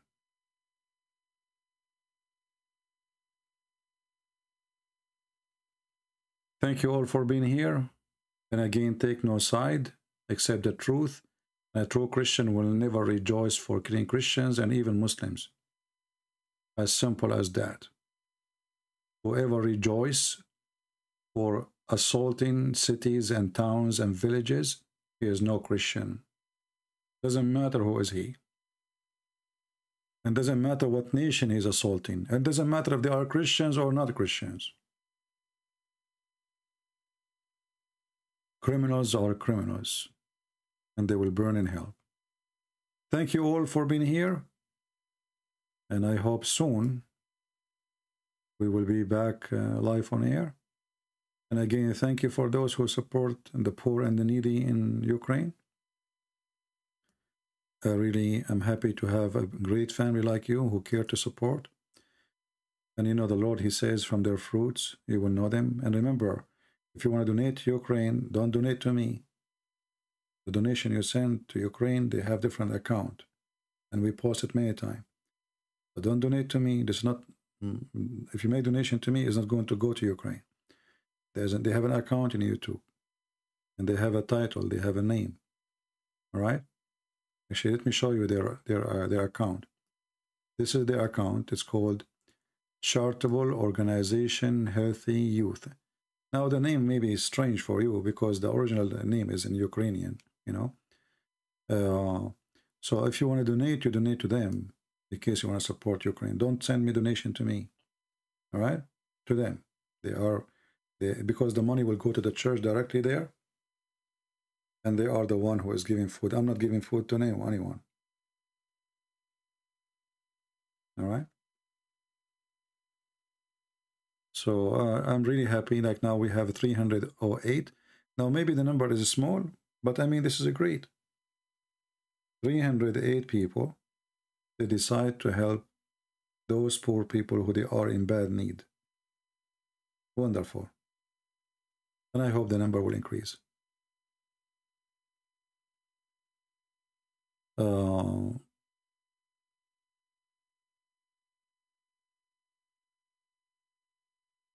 Let us see. No, actually, I don't have the link in the info, but here we go. The admin is posting the link, and maybe later the admin can post it in the comment section so people can see it. You know, when I went to this to Ukraine to do, if you notice, I did not mention that I went there. Did you notice that? I did not tell anyone, because when I do things, I don't like to tell what I did in my right hand. I mean, the same as the Bible says, when you do something good with the right hand, don't even let the left hand know. So I went there. This is a year ago.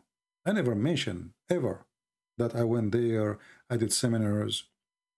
But when the war started, I had to say, because the war really hurt. You know, it hurt me because I was there. I saw those villagers. I saw those people, how poor they are. I saw how good-hearted they are. I traveled from city to city. And for sure, I paid for everything. I did not let them even spend, even for a taxi. Like I remember once, you know, they sent me a taxi, and they insist they want to pay. But I know that the taxi they will pay for is too much for them. Those people, they don't take taxi. They don't take a cab. They take a bus full of people on top of each other, just to save little money. So I did not let them pay anything. I did not mention it, and I was not going to mention it. And there's many things I do, I never mention it too. But because of the war, and I wanted to confirm that the donation you will send to people I know, this is why I needed to say that I was there. And, you know, sadly, you know, we have churches who they are traditional. They never invited me. Until now, you believe it or not, not a single Orthodox church, Catholic church, invited me to talk about Islam. And you ask yourself why? What is the problem?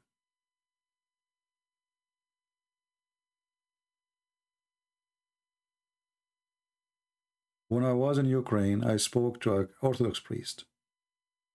He speaks English, he understands me. He made himself busy, I have to go now. Okay, it's nice to meet you. And he turned his back to me and he left. He got in. Those people, they invited me. They were so excited to have me. You will not believe it. How much happy they were to receive the topic. They brought bishops, not just ministers, bishops of many churches, to learn, to take notes. They took me to villages. We went to a village, a church. I mean, if you see the church, you might think like it's something big. It's just a small house. Hardly they were afford to buy it. The roof was collapsing, you know. And everybody there work is volunteer. And those people are poor people, you know. And the church name is the Good News. You remember that I told you, like in the video I showed you, that this van, I was in this van because in the same van they took me to that church which they were building. All the one who work in it is volunteer. Their clothes is dirty, working in concrete, trying to fix this old house. So this little tiny village, they can have a church. So I know how good they are.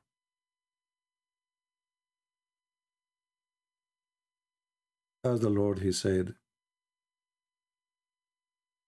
from their fruits you shall know them. And this is how I know those people. I saw nothing but good fruit from them.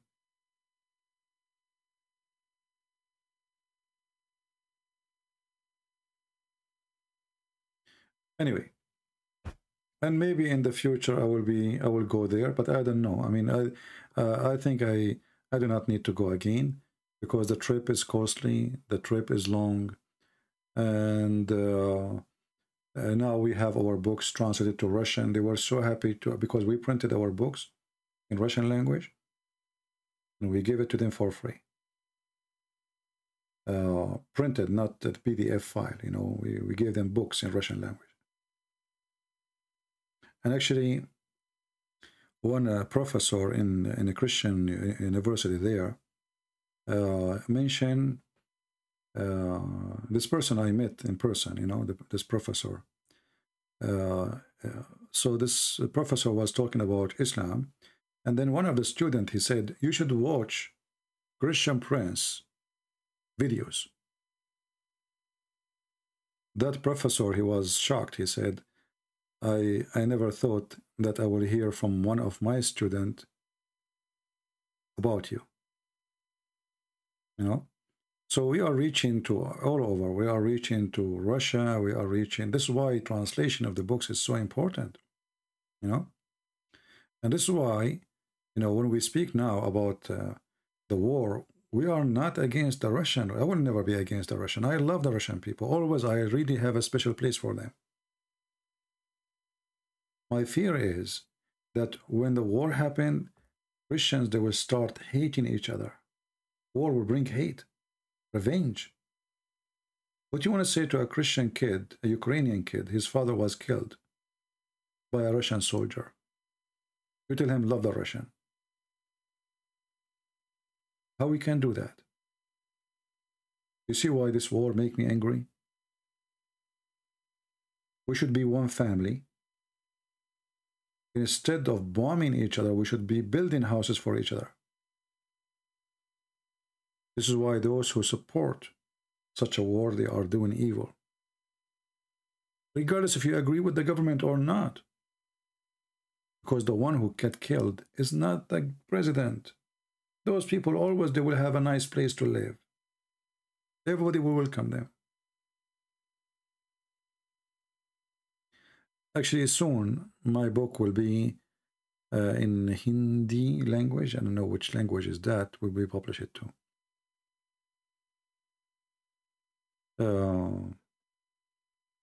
But anyway, with thanks to those, and by the way, my book in Korean language is already done, you know, but I told them don't publish it yet because I'm thinking to publish it for sale in Korea, but all the money will go to orphans and poor people in Ukraine. So we will see how we can publish the book through a publisher, because, you know, Korean people, South Korea, they are not poor, right? So they can afford to pay for it. So I said to myself, well, maybe we can publish the book in Korean language as a book, printed book, and then all the money from that book will not be sent to me. I will sign a contract with the publisher that I release my right to this Ukrainian church, which means they will own the copyright of the Korean book. We will see how we can do it. If they agree, we will see, you know.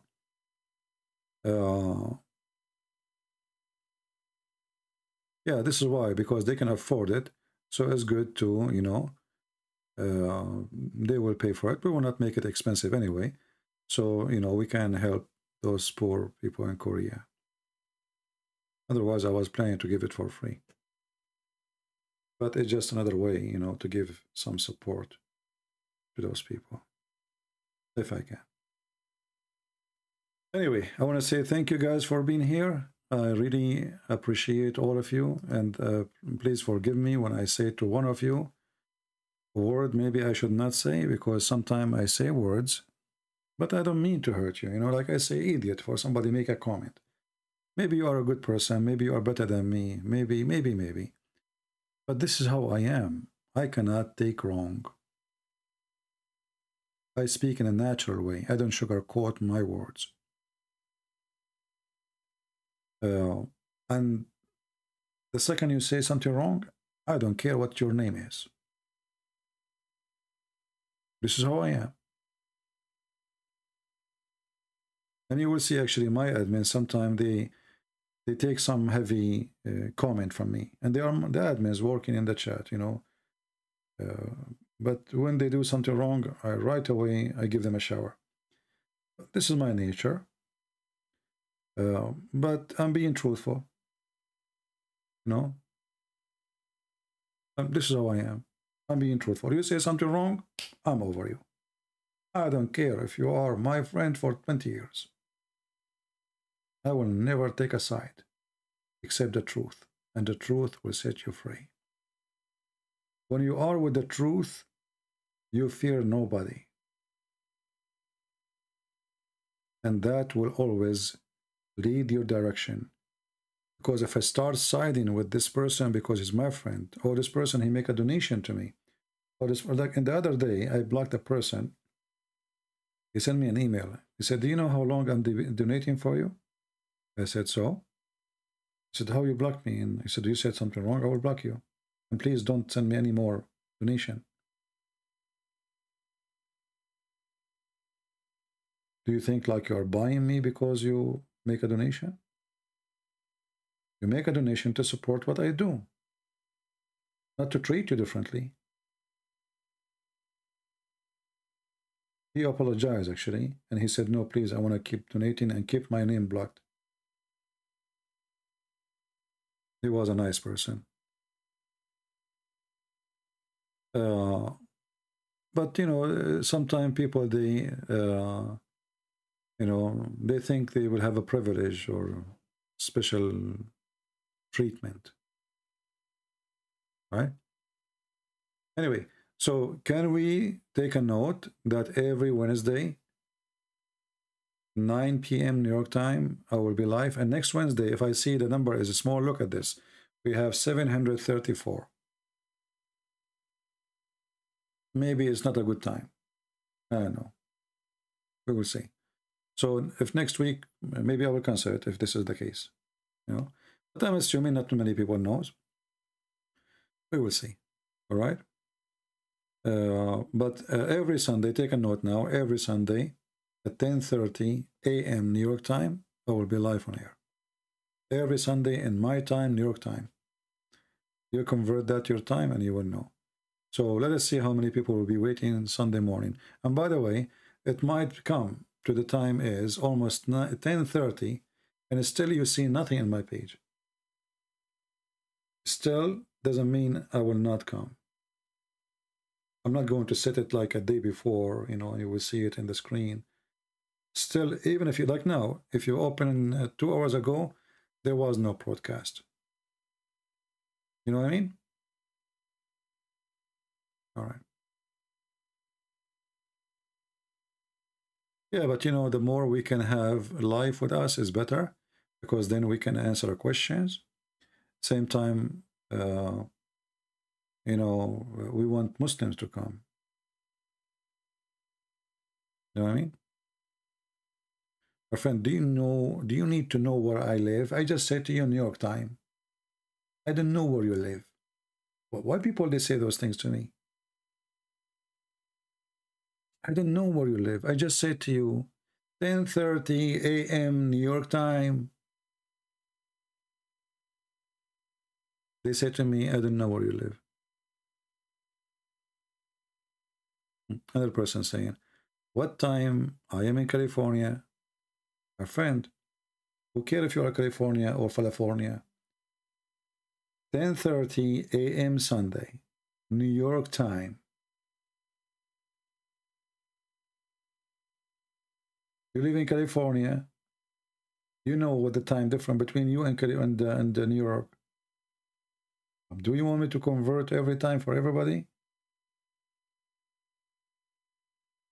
Okay, we are going to spend the coming 3 weeks just to convert time. You know, I'll go live, you ask me, you say to me, I'm from Italy. My name is Antonio. I make pizza. How I can watch you? And then I say, Antonio, which, are you from Sicily, Antonio? You know? Come on. Or maybe the guy from Philippines, you know, the guy Sheikh Bashir, you know, man, what the heck, speak to me in English. This guy, he challenged him for 2 months to debate. The second Christian prince appeared to debate them. They spent 25 minutes complaining about what we don't know. California. What, you don't like how to say California? California. Is it better? Yeah.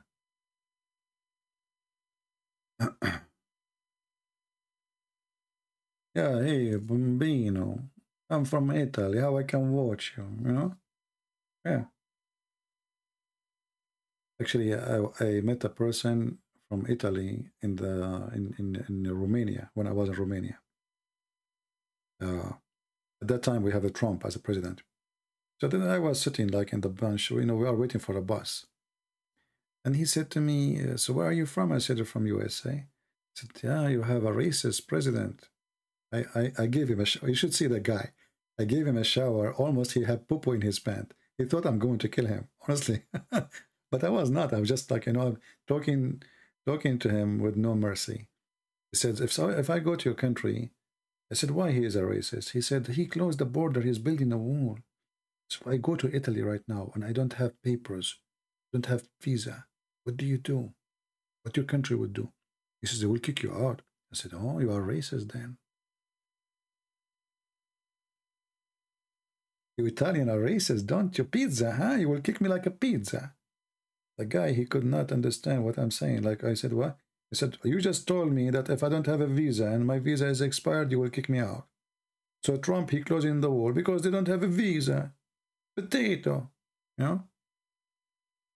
Yeah, Lord have mercy. Dummy European. They have no idea what's happening. They watch news. That's it. They told them Trump is racist. That's it. He is racist. Why he's racist? Nobody knows. You know? That's it. He's racist. You like it, you don't? He's racist. Wow. Did the Ukrainian professor use? Yeah, they teach the real Islam. And yeah, they use my teaching, actually. Actually, that university, the same one, they invite me to do a lecturer, a seminar in the school, you know. And the students, they were very excited. For sure, I have translator because they know little English, not too much. So we have a translator. And, you know, they learn things they never heard it before. Very simple.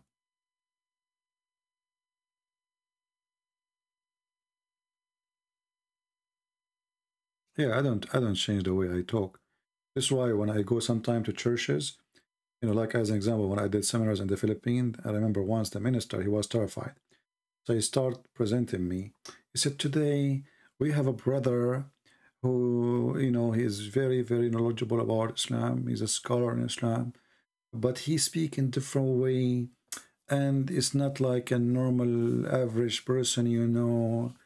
I mean, this guy, he started talking like 5 minutes, 10 minutes, just to tell them about the disaster is going to be in the stage, you know.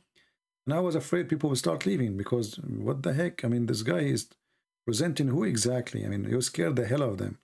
But he was afraid that because it's a church, and this guy, he will go and he will say things you know, he would speak as a Christian prince. You know how Christian princes speak. So he was like trying to prepare them for what is going to happen, you know. And then I said to myself, let me take the microphone from him before everybody leave, you know. So I went to this. He did not even say, and please come. And, you know, I said, I think you introduced me enough. Thank you very much, you know. And we start. And then after that, you know, when you do the first seminar, you will start receiving invitation from everybody, because they invite other churches, ministers to join. So you finish the seminar, before even you step from the, you know, they start saying to you, can you come to our church? Can you come to our church? But he was terrified, you know, because this is a topic they never spoke of. And this is a guy, he don't sugarcoat things. And he used words maybe should not be used in a church, you know. Is not really too much, you know, nice, you know, whatever you want to call that word, nice, polite, whatever.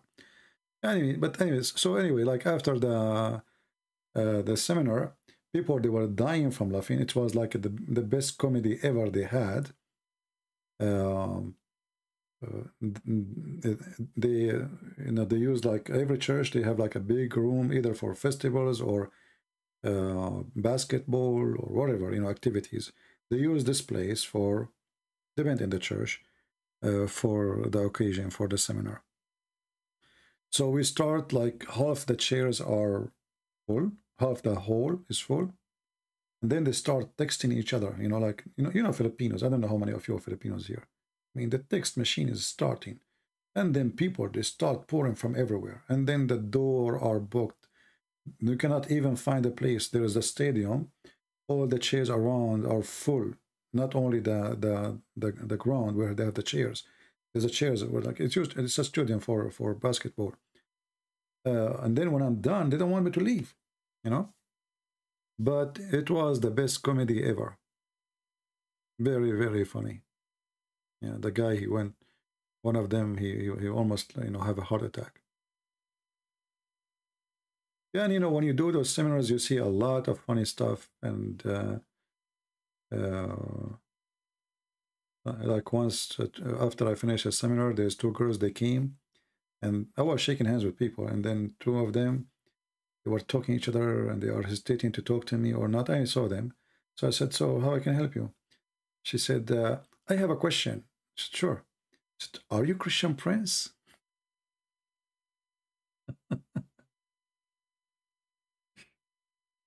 Are you Christian Prince? I said, maybe. She jumped. She said, see, I told you. This is him. This is his voice. Because, you know, when they, there's only one church, they publish in the post Christian Prince.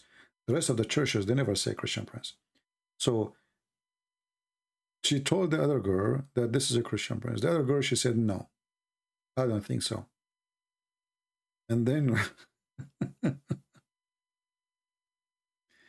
I said, yeah, but don't tell anyone, okay? She said, nobody will know. Nobody. And right away, her text, she grabbed the phone, both of them, she started texting God knows where. Facebook, Twitter, like, don't tell anyone, okay? Nobody knows. Don't say that to a Filipino. Don't tell anyone, okay? Yeah, sure. Sure. Yeah, it was funny. Lovely people, anyway. Yeah, I know, because, you know, the voice is... but, you know, when you use their microphone, and most of them, they never heard of me, actually, you know. But there is some. Actually, even the ones who invited me first time, they met me first time, they didn't know how I look like. So when I met them in... there's a coffee shop. It's not Starbucks. I think it's called Coffee Seattle, something like this. So I sat with them, you know, I introduced myself, and then one minister, or he's a bishop, I'm not sure, he asked the one who invited me to come, he took him aside, and they start speaking, like, I don't know what they are talking, they are looking at me and speaking, but later they told me what they were saying. He asked him, are you sure this is a Christian Prince? You know? He said, how you know? He said, this is his voice. Are you sure? No, no, I don't take pictures. I don't take pictures for myself. So how they can take pictures of me? I'm scared of myself. You know, if I see the most scary thing, I don't get scared. But I see myself, I get scared. So nobody, who's going? And trust me, nobody will take a picture with me because that will be scary. You know. No, it's not a Starbucks. It is, I think it's called Coffee Seattle, the place. Yeah. I had, you know, I had tons of stories when I go to do seminars. Like in Ukraine, actually, I was in Kiev.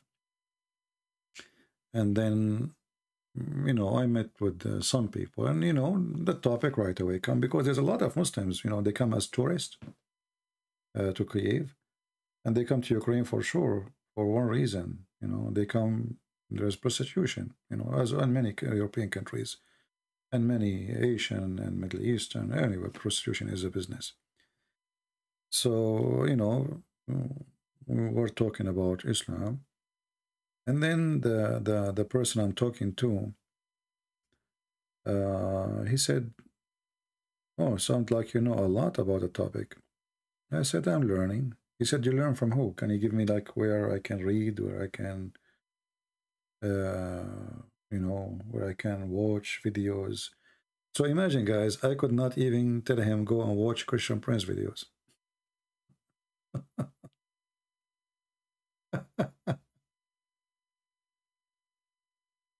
You are from Cagayan de Oro. I was there the year 2017, I think.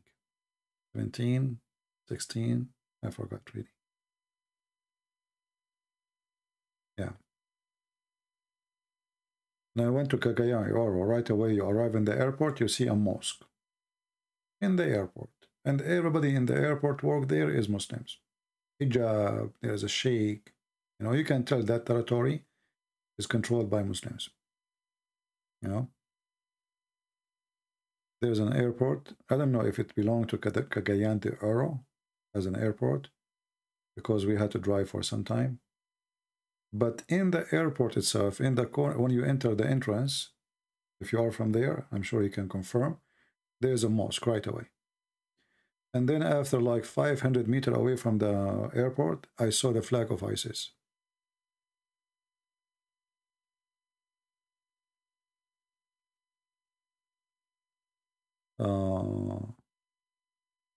Are you planning to visit Tennessee? Yeah. Maybe I am in Tennessee, you never know. Okay.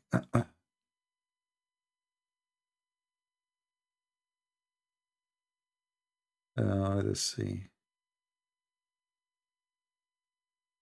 If I go to a place, I don't tell people I'm going. I don't, you know, if let us say a church invited me, I don't go and publish and tell everybody because this is I like to do my work in like in a private way. First, it's a charity work, and you know, I prefer not to talk about it, you know, unless like, I mean, just like now to tell some comedy things happen.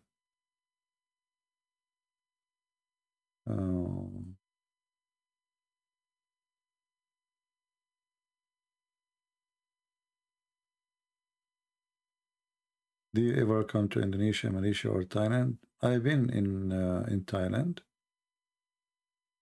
Thailand is a beautiful place, actually, but sadly, it is. Yeah, I mean, I don't know, like it's a target for the pervert one, but for sure, everyone goes where he belongs, right? So there is a lot of pervert. They go to Thailand. Prostitution, homosexuality, and you name it. This country is really something. But Thailand as a country is beautiful, and I went to a church there.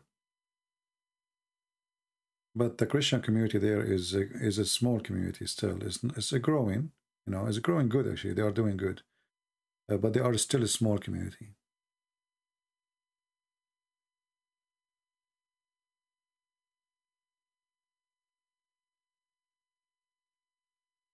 I will be happy to have coffee with you, my friend James. Have you ever visited African country? No, I never. I wish there's many places I wish I can go to. But you see, because of the internet now, we do not need to go anywhere. I mean, before I was saying, guys, if you want to have a seminar, invite me and I will pay for it from my pocket, etc. But then, you know, in order to schedule a seminar, and we'll have like, let's say, 500 people. We'll take them a month, 2 months, and then you pay for flight, hotel, a lot of money. And they will give you 2 hours. Here we go. I go live in YouTube. I have a seminar. Right now we have almost 800. Yeah. You know what I mean?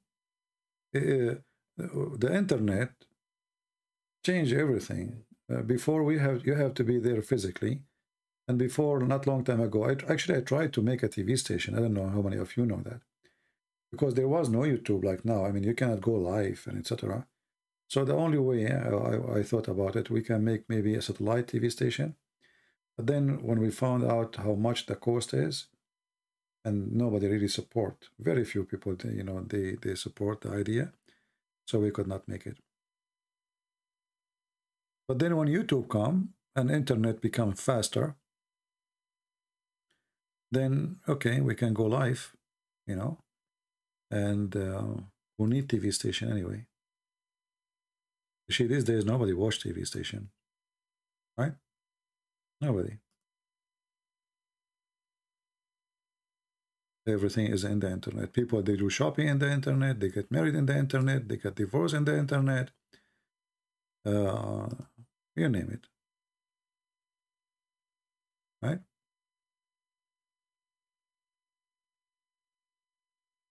The internet created a lot of opportunity and a lot of destruction too. Depends on how you use it. As anything in life, I mean, it can be used for good or used for bad.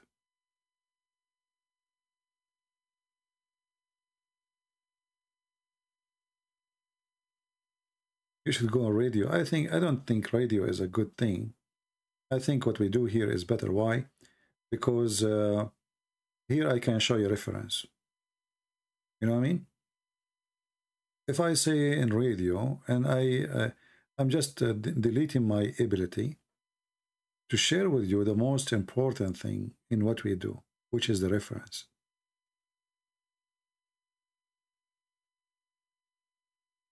So I prefer always to do it the way I'm doing it, not in radio. Actually, I used to have a radio program. Do you know brother Osama Dakdok? You know him, Osama? We had many programs together on radio, and I did many radio programs. But as I said before, there's no YouTube like this. There's no live broadcast. The only thing is radio.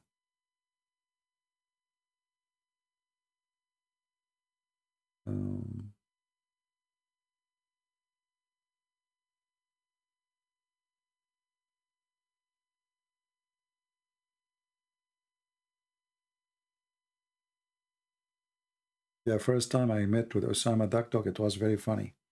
I went there and I looked for the address, the church. And then I asked a lady outside. I told her, I'm here, I'm looking for Osama Dakdok. She looked at me and she was like, what the heck is this guy, a scary guy? So she was very curious and very, suspicious. And then I followed her, and then we went to the church. She was in the church. You know, they have like a stage where they have their equipment for audio and computer. He was sitting there. So she said to him, this gentleman, he want to talk to you. He looked at me. He said, okay, how I can help you? But he was like suspicious too, because, you know, I'm Middle Eastern, you know. It's fishy. So the second I open my mouth and I say, hey, Osama, he said, no way.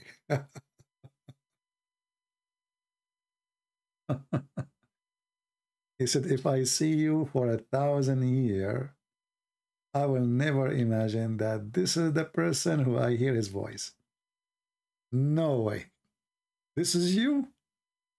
You know? He said, this is me. So he was expecting something else, you know? He don't want to say he got scared. And his wife, actually, the lady, she took me to him. It was his wife. I scared the hell of her, obviously. You know? And I have my gun with me. I don't know if she saw it because, you know, you cannot hide it. I mean, it was summertime. And, you know, it's under the shirt. So, like, she delayed her walk, and she walked like, so I walk, and she stopped, and she became in behind me now. So I don't know if she saw it or not. So, like, what the heck? Yeah. Do you speak any other languages? I speak all languages, but I forgot about them since I started reading the Quran. How you can remember any language after reading the Quran? It's the best language ever. Come on. You know?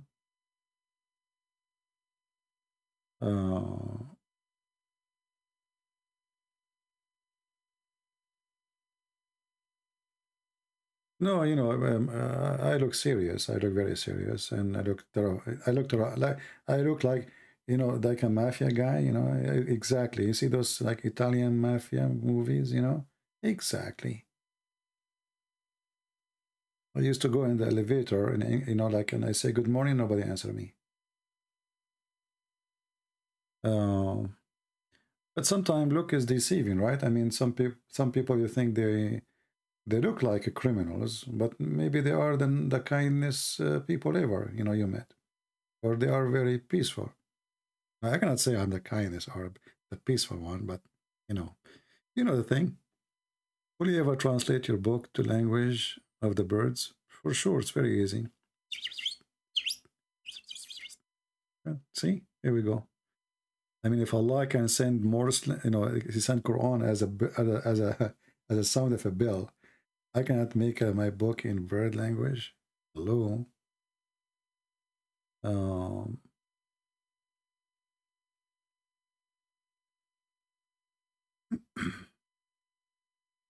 Saddam Hussein looked nice, actually. I wish I looked like him. Guys, don't you notice I'm still single? What's wrong with you? Is that explain to you something? You people are weird. You know? Like, why in the world? I mean, come on. Obviously, it's very bad, very horrible. You know? Last time I went to the salon to their haircut, everybody left. Even the guy who did haircut, he left. I don't know where they go. They said, we have to take lunch now. I said, now?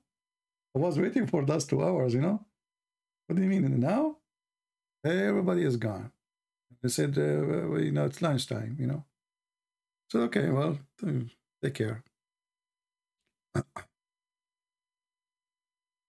You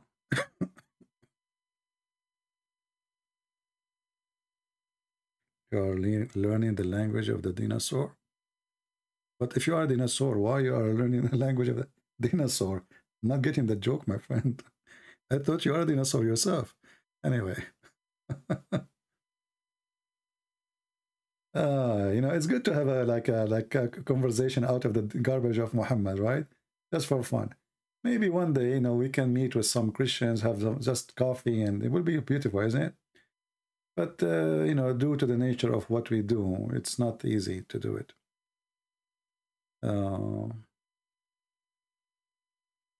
Jesus was not good-looking guy, either as prophesied in the Bible. Edward, I don't know about that. Where in the Bible it says Jesus was not a good-looking? I'm not sure where you get this from, my friend. But if you can show us the verse, then, you know, that will be interesting. I will learn something from you.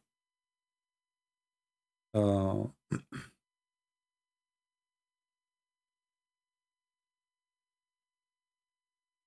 anyway, you know, when people they talk about looking or the look, people they have their own standard in life for what is good looking and what is not good looking. But then what make a person good looking for you is when, you know, this person became lovely to you, not by look, but by behavior, by support, by understanding. But most of people, they fail what they call in love based in a look. And that's why they end in a horrible way. Because they see a person, let's say you see a woman, she is really pretty. Then you are in love with her beauty, not her. Then after you are with her, you marry her, you have a family now, then you start discovering things about her which is not nice. And she starts discovering things about you which is nice too. And the result of that, both of you are not nice to each other because you never know each other really. And you were in love with the appearance, not what is inside. The second you start digging inside the box, you find that you are not there. Was Joseph very handsome according to the Bible, like the Quran? You know, the story in the Quran is very embarrassing and very silly.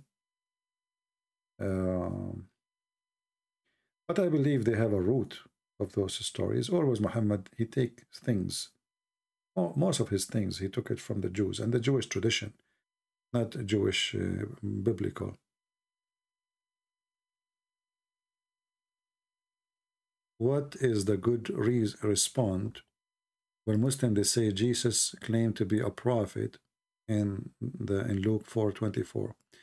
You know, first of all, Muslims, they are the last one who can claim anything about the Bible because they don't even know their book. Secondly, the first prophet is God, because all prophecies is coming from God.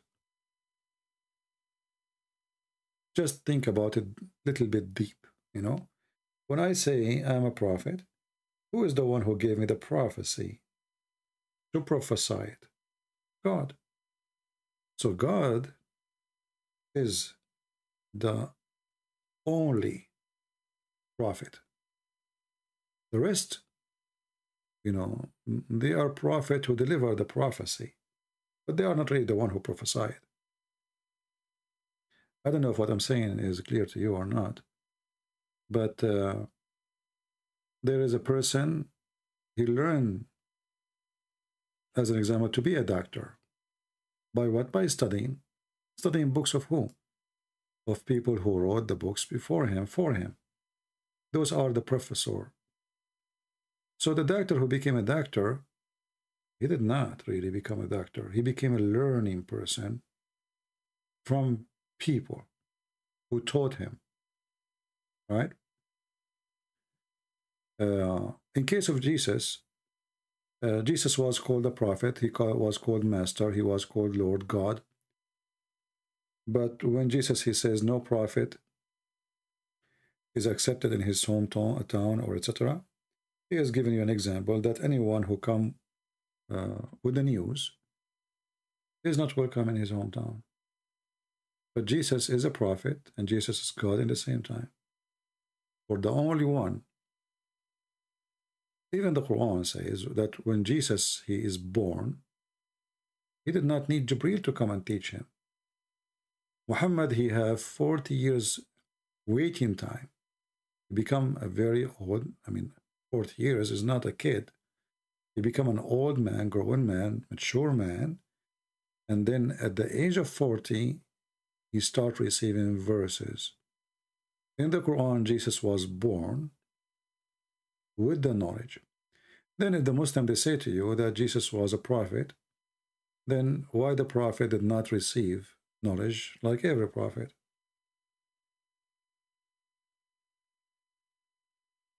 Do you understand what I'm saying? How Muhammad received his prophecy as a prophet? They say to you, Jibreel. Okay, fine. Show me where Jesus received prophecies and teaching from Jibreel. He was born speaking as a child. He is just born. He speak wisdom with maturity. So obviously Jesus is the Word of God who become a person in the flesh. This is why Jesus, even in the Quran, is the walking, talking, living Word of God. Jesus did not need to receive knowledge from a teacher. He did not need to receive inspiration. Jesus, he forgives sin. He don't wish you your sin to be forgiven. So when a Muslim, he say things, well, as long you believe, if you are saying that Luke 4 is what you like to, Luke 4:24, well, do you accept Luke 4? The second you say, do you accept Luke 4? They will say no. And here right away you will see the hypocrisy of this garbage religion, or they claim to be religion. Because either you accept what Luke 4 is saying, or you don't. Right?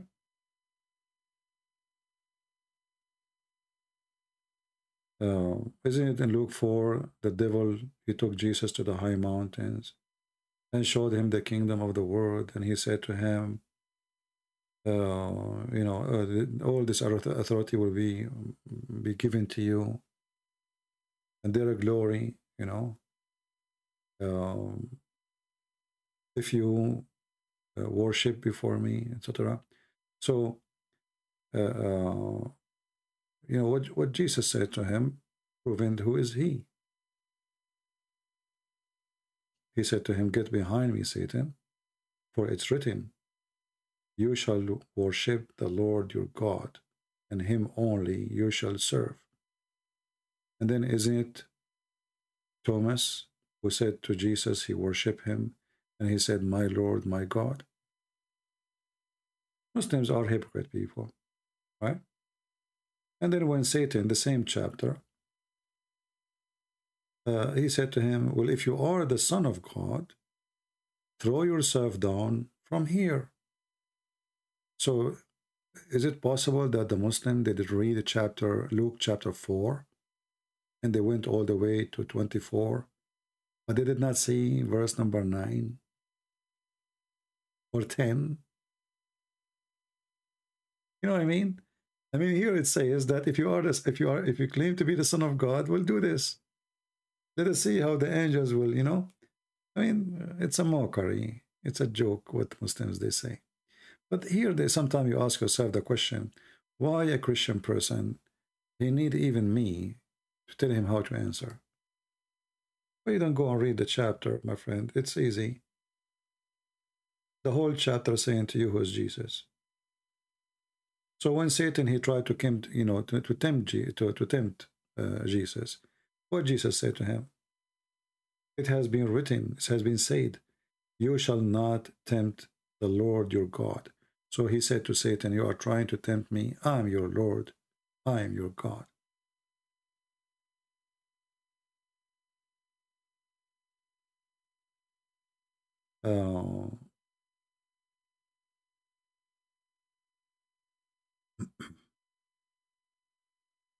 Poor Muslims, they are desperate. Very desperate.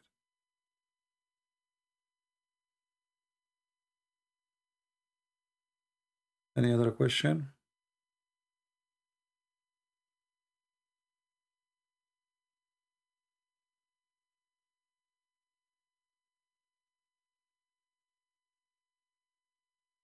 Well, it doesn't hurt if you say Jesus is a prophet, because God is the only prophet.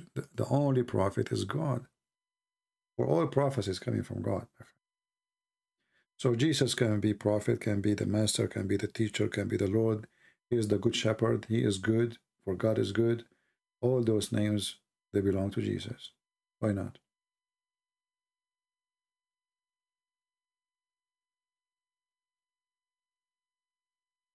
Well, about Jesus speaking about the hour. Well, if you read the chapter, my friend, you will see that Jesus, he confirmed the authority of him over the flesh, isn't it? So Jesus, he confirmed that he is God, but there is let's say, a divided work to be done. I work and my Father work too, right? So Jesus have his own mission, and the Father, he have his own work. The one who will announce the day of judgment is the Father. Why? Because he's the Father. Why Jesus, he call him the Father? You ask yourself? When somebody come to me, you know, in the Middle East we have our tradition, right? So if you come to ask for something, and I'm living in the house of my Father, then you have to speak to my Father, not to me. That's why I call him my Father. So Jesus, when he saying my Father, my Father, my Father, obviously the Father is called the Father for a reason, and the Son is called the Son for a reason too. This is why Jesus, he said, let your will be done. So the Son is in total agreement with the Father.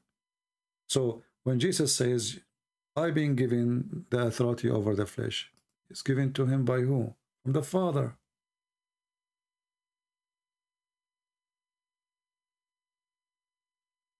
And the Father is the one in charge of the judgment day, when it's going to be. But the one who is going to judge in the judgment day is Jesus. This is why it's called the Trinity. So if you are a Christian and a Muhammadan, he asks you, you should say, well, don't you know that we believe in the Trinity?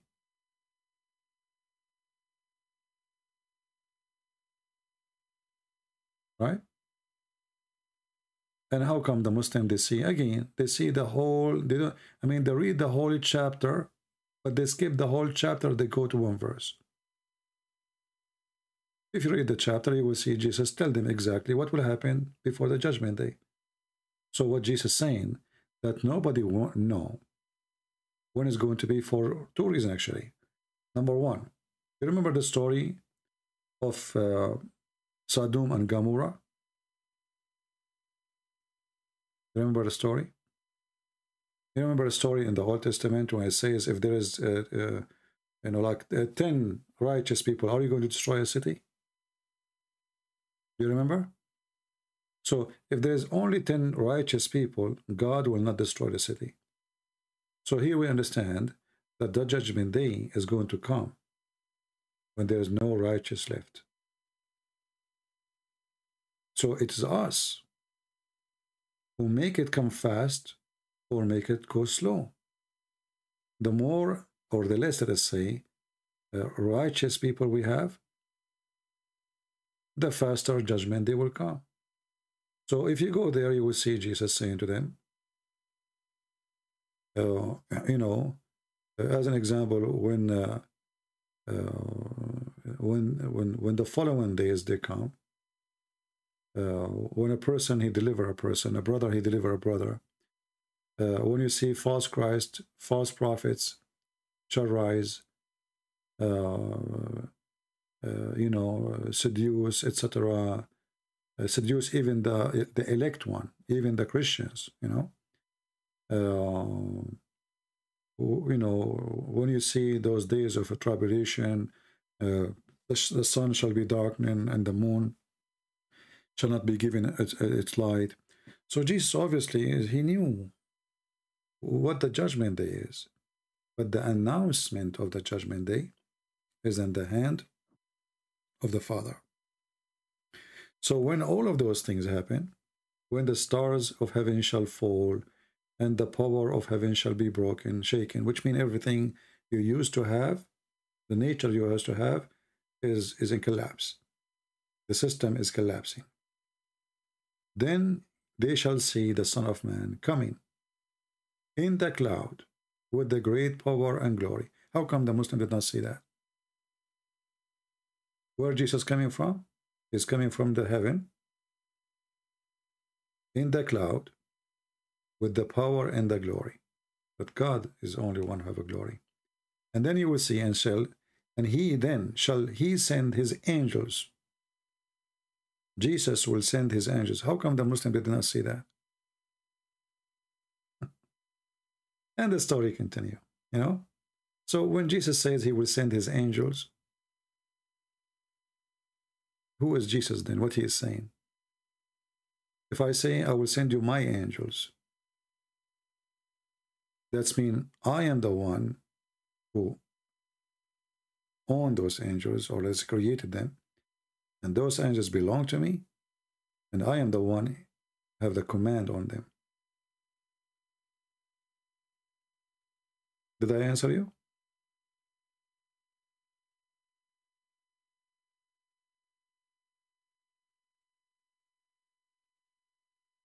Will he come back in the same body as he came with before?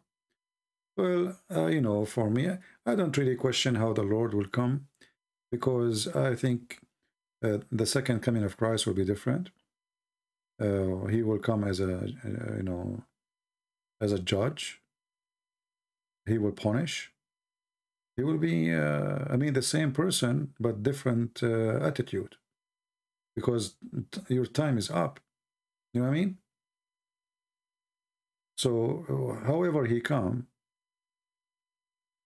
I'm not going to question that, because the Lord, anyway, he come as he wish. It's not me who tell him how his body will be. But what we care for is he's going to come to take the elect one, us. And we will not be left alone. And the end is going to be our beginning, not our end. Sometimes people, they like to ask questions, which is not really, I mean, it doesn't make any difference how Jesus will come. You know, people talk about a lot of details. As an example, like some people, they believe that before you go to heaven, you are going to be punished for your sin. Some people, they say, no, this is not going to happen. I think those people, they are just trying to waste their time. And it's like somebody looking for entertainment. Because at the end of the day, the Lord, he will do what he will do. Do you understand what I'm saying? It's not your opinion. So why you want to argue about it when it's not in my hand or your hand what the Lord will do? If you're a believer, well, the Lord will do what is needed to be done.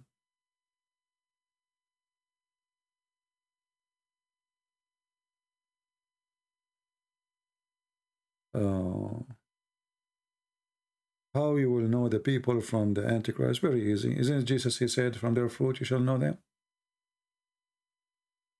You see, when somebody do, as an example, somebody he do a miracle. Satan, he have a power. He can do powerful thing. But the fruits is where you follow. So let us say I'm a person trying to claim to be Christ. I come to you, says, hey, I'm Christ, follow me. And then I'm going to do a miracle for you, you know. But then right away you will notice that my ethic is bad. From their fruits you shall know them. Fruits is not necessarily a miracle in a person he do. Because isn't Jesus said that not everyone says to me, Lord, Lord, will enter the kingdom of my Father, but the one who do his will? And then they will say to him, we did miracle in your name. He said to them, depart from me, I do not know you. So because they did use his name for their glory, he didn't know them. So you can be a person who do miracle in the name of Jesus, but yet you are satanic. The miracle happened because of the name of Jesus is powerful, and the faith of the person make him healed. Isn't Jesus says your faith healed you? So your faith in Jesus, depending on how strong it is, can change things. So those people who do miracles, even those, they can be false. So, but how we know that they are false? Again, there is a fruit. What they want. All those people who, like, you know, you see some people, they claim to be prophets these days. They have a huge churches like Muhammad. But right away he would say, I saw a dream that the Lord, he says to me, you should have, an airplane by yourself. Like, isn't it obvious? Women, sex, money, and then religion. So always, Satan, he exposes himself, sooner or later. This is why we say, don't, the Messiah will come with you will see him, as he said, we said, read the verse.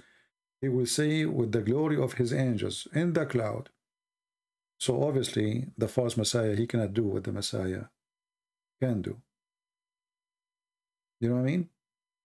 The false Messiah will be a person walking between us. Maybe he will do miracles, but he will not be able to come with the glory of his glory and the angels.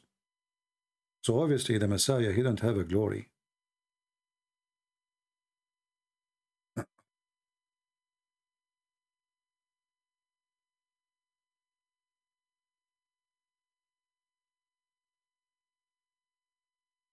Like you as a human, and you are just a normal human, sometimes you recognize evil just even from a voice of a person, right? Even a dog, and he is an animal, he can recognize a bad energy. So do you think the Lord, he will not give you the ability to recognize him? Especially he will come with the glory of his, I'm not sure how to explain that to you, but look at this picture we have in the screen now. Imagine suddenly the Messiah is coming with the glory of his angels. How that will be? I mean, look at those stars, how amazing they are. But imagine those stars, they don't present anything of a real glory of the Lord. So the Lord, when he comes, I mean, even if you are blind, you will see him. And I believe there's no blind will be left blind. So I'm not worried really about how we can recognize. But I say to you, recognizing who is bad and good is very important for us today. Because there's many people, they claim to be good. Anyone, he want your money. He want sleep with your wife, maybe, or with you. Anyone, he want to glorify himself, seek authority, obviously he is not a Christian, and he is not following Jesus.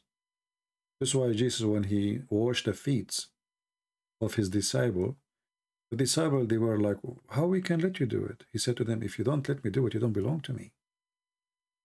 So a true Christ is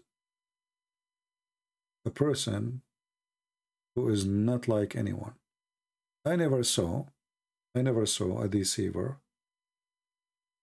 yet he don't want money, he don't want sex, he don't want authority. All of them, they share the same thing.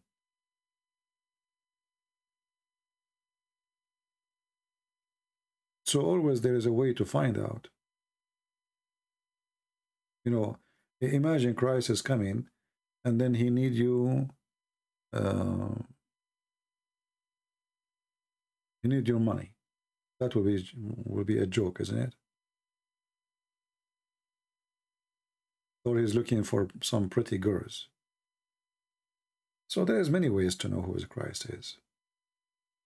And if the Lord, he says, from their fruit you shall know them, and he speak about normal human, so how about the glory of the Lord? So his glory alone is going to be enough. And how to explain the glory? Look at the sky and imagine. I believe nobody can explain it, because it's called the glory, or nobody can explain it.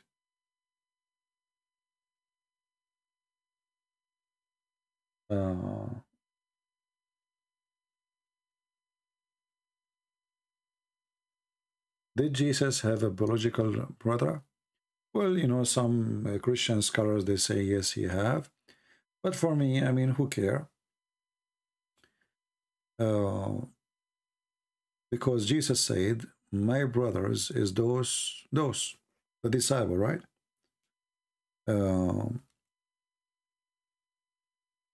When Jesus said, well, I was hungry and you feed me, and I was thirsty and you give me water, drink, and I was a stranger and you took me in.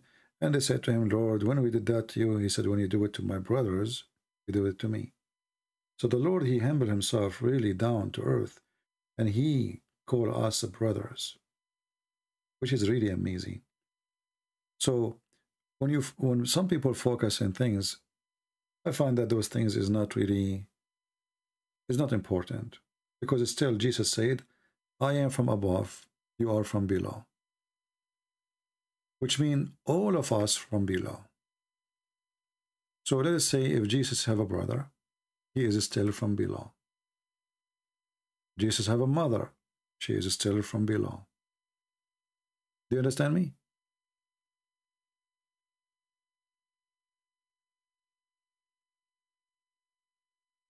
So we are coming from different places.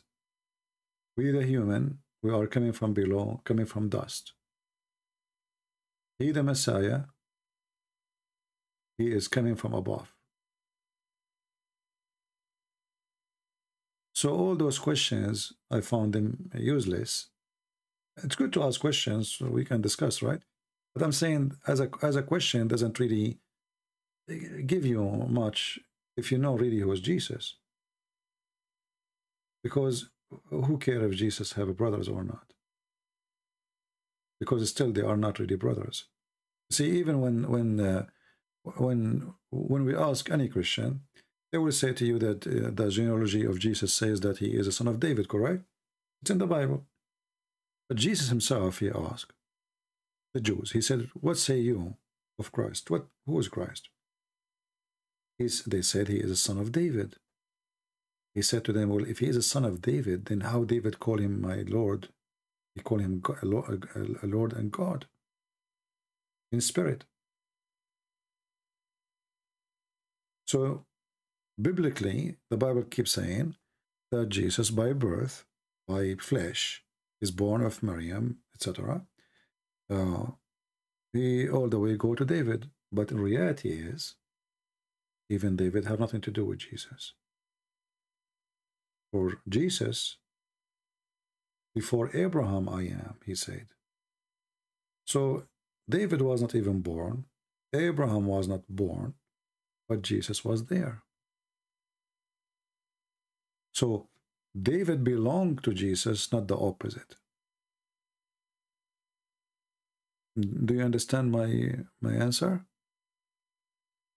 If Jesus, he said, before Abraham I am, and the Muslim, they said, where Jesus says, I'm God, which is funny. Before Abraham I am, this is the grandfather of all the Jews, right? So before even the Jews exist, Jesus exist. So Jesus was telling them that David, I am his God, and he called me my God. He called me Lord. He worshiped me. So the question some people they ask, it's good to ask them, but I find them, that's mean you are not thinking deep. You have to think, if you really learn about Christ, you need to read deep. Most of people, they are shallow readers. They don't even read. I mean, they just go like, you said reading, the Aramaic language is qarra wa ra'a. Qarra is like you move your lips, Ra'a is something you saw. So your lips move with something you saw with your eyes.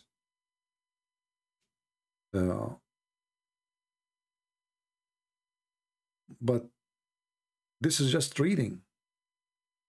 It's, just move your lips with something you saw. The Bible always encourages us to learn, not just to read. That's why Jesus, he said, read the books, search the books, and you find the truth, and truth will set you free. So in order to find the truth, is not by moving your lips like the Muhammadan, but they don't understand what they are reading. It's by knowing what you are reading. So always you ask yourself when you read a verse or a chapter in the Bible, what I understand. Did I read, or I just did read, or I understood? Most of people, they just read. They just read. When every verse in the Bible is really very deep meaning, and Jesus is, I mean, his depth of talk is beyond.